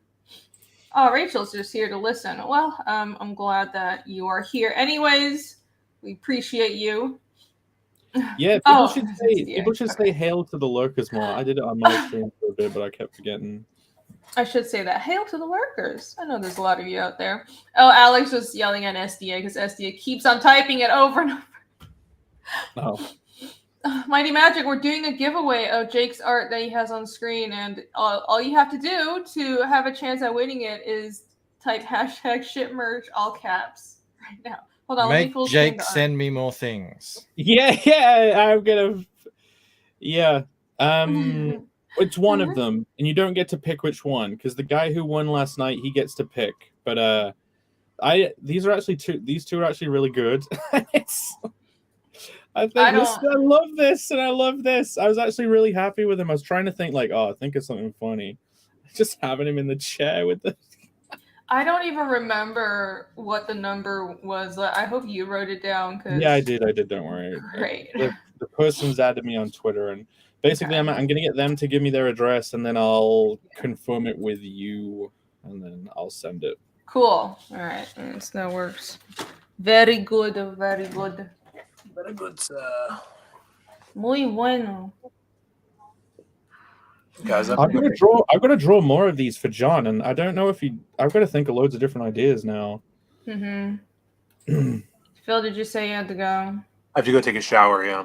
Okay, it's Phil shower time. Bye, Phil. Everybody. Thanks for having me. Yeah. Later.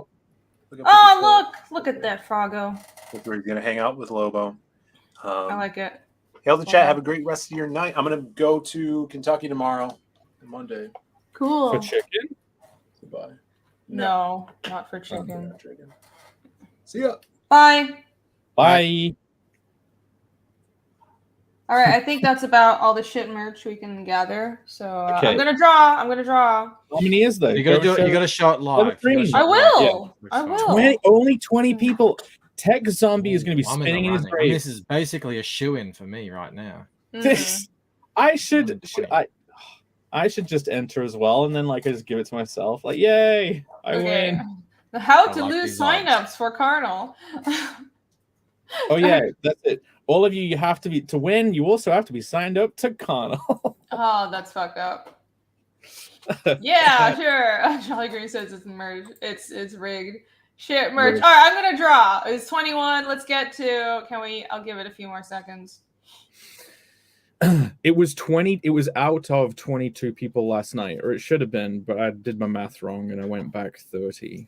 But yeah, we did it the different way. We took the top backer number, then it was how many people backed in the last, and we did 22 or whatever. Guys, it's not rigged. Okay, all the people bombarding the same hashtag, it only lets you win once, so you're doing nothing other than torturing Alex.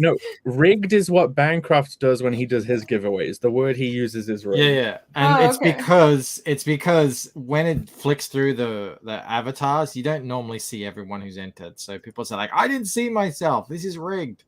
Okay.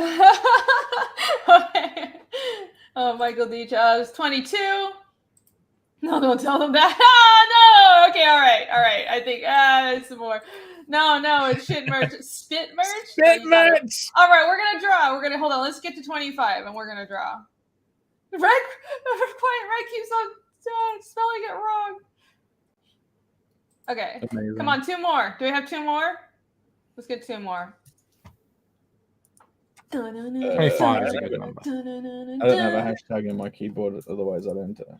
You don't? That's weird. No, I have I like a reduced keyboard, and it's in a different if it's an American one, so it doesn't matter. Wait, what? Hashtag. I'm gonna do it. It'd be funny if I win, so I'm gonna actually do it. Yeah, you step up for 1 second. Look at all the fuckery that's going on here. Shame, that's mean. That's mean. There you go. You got it right. 25. All right, we're gonna draw. All right, let's go. Oh, it's 26. Okay. All right. Now you put it in yourself. Oh. Gotta go to 30. Oh, I saw myself. I'm winning. Who's it gonna be? I'm a shoo-in. It's Dan. What is happening? Why is it going? Does he? The FKA 322 is the winner. Okay, it slowed down and I was so confused. Okay, FKA, you won! Yay!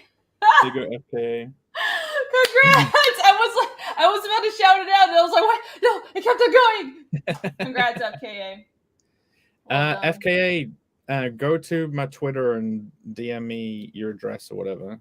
If you follow me, and then I'll follow you back, and then you can give me your address, and I'll post it off. Go follow Jake. You don't get to choose. I got excited that I was going to send it to Michael Deitcher for a second. Yeah, I thought it was Michael Deitcher, but then I kept going. I was so confused. Yeah. You don't get to choose. By the way. Jake's held account. Yeah. I thought it was Thank You Frankie. Then it was Michael. Okay. Anyways, your Twitter is HyperWizArt, right? Yep, it's on screen right there. All right. So go. Please message Jake. Irene, can you buy some fake buck teeth? It'll make your nerd look improve. I guess I can. I sure can do that. I sure can. What, you mean my buck teeth right now aren't impressive enough? You need to that get was a so filter ugly. that makes you look like that avatar. Yeah. Oh no! That What are you- avatar is unfortunate. Very unfortunate. All right. I'm sorry. No, don't unsub. I think I'm gonna wrap things up now, cause I finished these two little babies. Beautiful. Yeah, I just need to get started because I was like, oh, I was so out of it. So you know how sometimes you just need to get in the headspace for working, and then you're in it. So I'm in like drawing brain now. That's great. So I'm gonna finish this other little devil girl drawing, and then a few other pieces I have to ink, and then I'll finally catch up on all this work that I have to do. And tomorrow I'm gonna clean my house and get my shit in order because I'm a mess right now. Oh, Jonathan Justice, hi! Haven't seen you for a while. What's up? Thank you so much for the 5. Congratulations on a wonderfully successful 190,000 campaign. Thank you. May all your enemies suffer the eternal shame of envy and poverty. That's a perfect super chat to wrap this up. That was great. Thank you, Jonathan. That's hilarious. I approve. Well, you know, none of you people out there who are envious need to be envious. I welcome all, and we could have been friends. So maybe stop being broken and envious, and I'm a forgiving person. Comics broke them, not me. Not me. It's them. Yeah, Comics broke them. Oh yeah. That's what we should have turned it around to. Comics broke them. Comics broke they them. Does it? No, it's a character from my Chinese name. I just extend the bottom because it looks cool like that. Boing, like that. Ooh, that's a good idea. I should make it more like a dagger on purpose. Thanks, that's a cool idea. Yeah. All right, I'm gonna wrap this up. This was like 3 hours, almost 3 hours and 30 minutes. That was great. Thank you guys so much for joining me for this draw stream. I haven't done a draw stream in forever, so it was really nice to hang out for a bit. And yeah, thank you guys again for backing the Fiendish 2 campaign.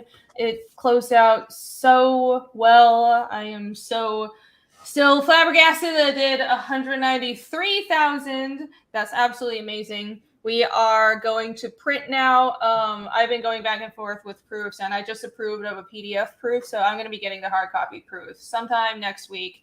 And same with all the merch stuff. I should be getting the merch and the standee proof and the map from Taiwan very soon. So over the next month, I should be getting the final products. All the shipments are going to my fulfillment guy, Critical Blast. And I'm actually gonna, I should be driving out there as well because I have some chapter 1 books here, and I'll go deliver them to him, and maybe I'll help him out with some of the fulfillment. So that'll be fun. But yeah, the gears are turning. You guys are going to be getting your books real soon. So thank you. And please keep your eye out for any more updates on 2.5 because that'll be kicking off after we finish fulfilling 2. Where can everybody follow you guys, Jake? Hyperwiz Art on both YouTube and Twitter. You can get me there. But yeah, no, you should totally sign up to www.shitmerch.com and give me your email for Conor the Barbarian, the book I'm working on, which is going to be hilarious. On John's stream last night, I told them the Fuckubus thing, and they were like, "You should just call the book that. It should just be a book called Fuckubus." I was like, "Okay." I don't know how well that would do on the algorithm, though. Okay, true. Yeah, I suppose you could. That would be my. I think people would like it, but the algorithm won't. So yeah, I wouldn't do that. Yeah. All right. Yes. Thank you for thank you for the chats and the links from all the mods. You guys are awesome. And Michael, where can everyone find you? Michael Bancroft YouTube, and everything else is the Lucent Comics. So that's Twitter and Instagram if you go over there. But the lucentcomic.com is where it's all kicking off in 8 short days, very short days, absolute whirlwind. I will be launching the follow-up to my first book. It's called Painted Death, and it's all happening on my own website. So it's going to be very exciting. It's going to be very cool. It's all looking amazing, and there's going to be tons of cool stuff. I've actually followed a little bit what you did, Rini, with the way you structured tiers and everything. So Hoping to follow in your footsteps a little bit. We'll see how that goes. But you'll do great. You'll do great. thelucentcomic.com.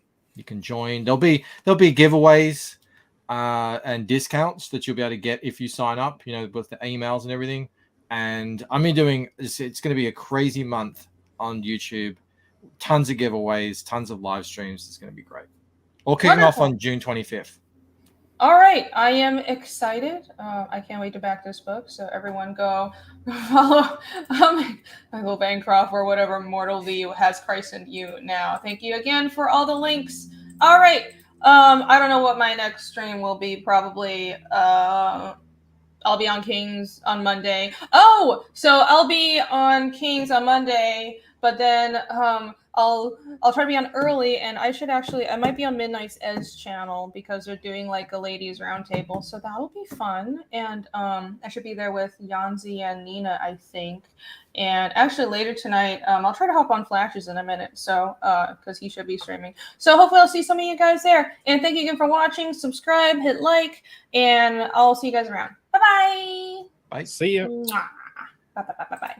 Where's my closeout? Here we go. Pew!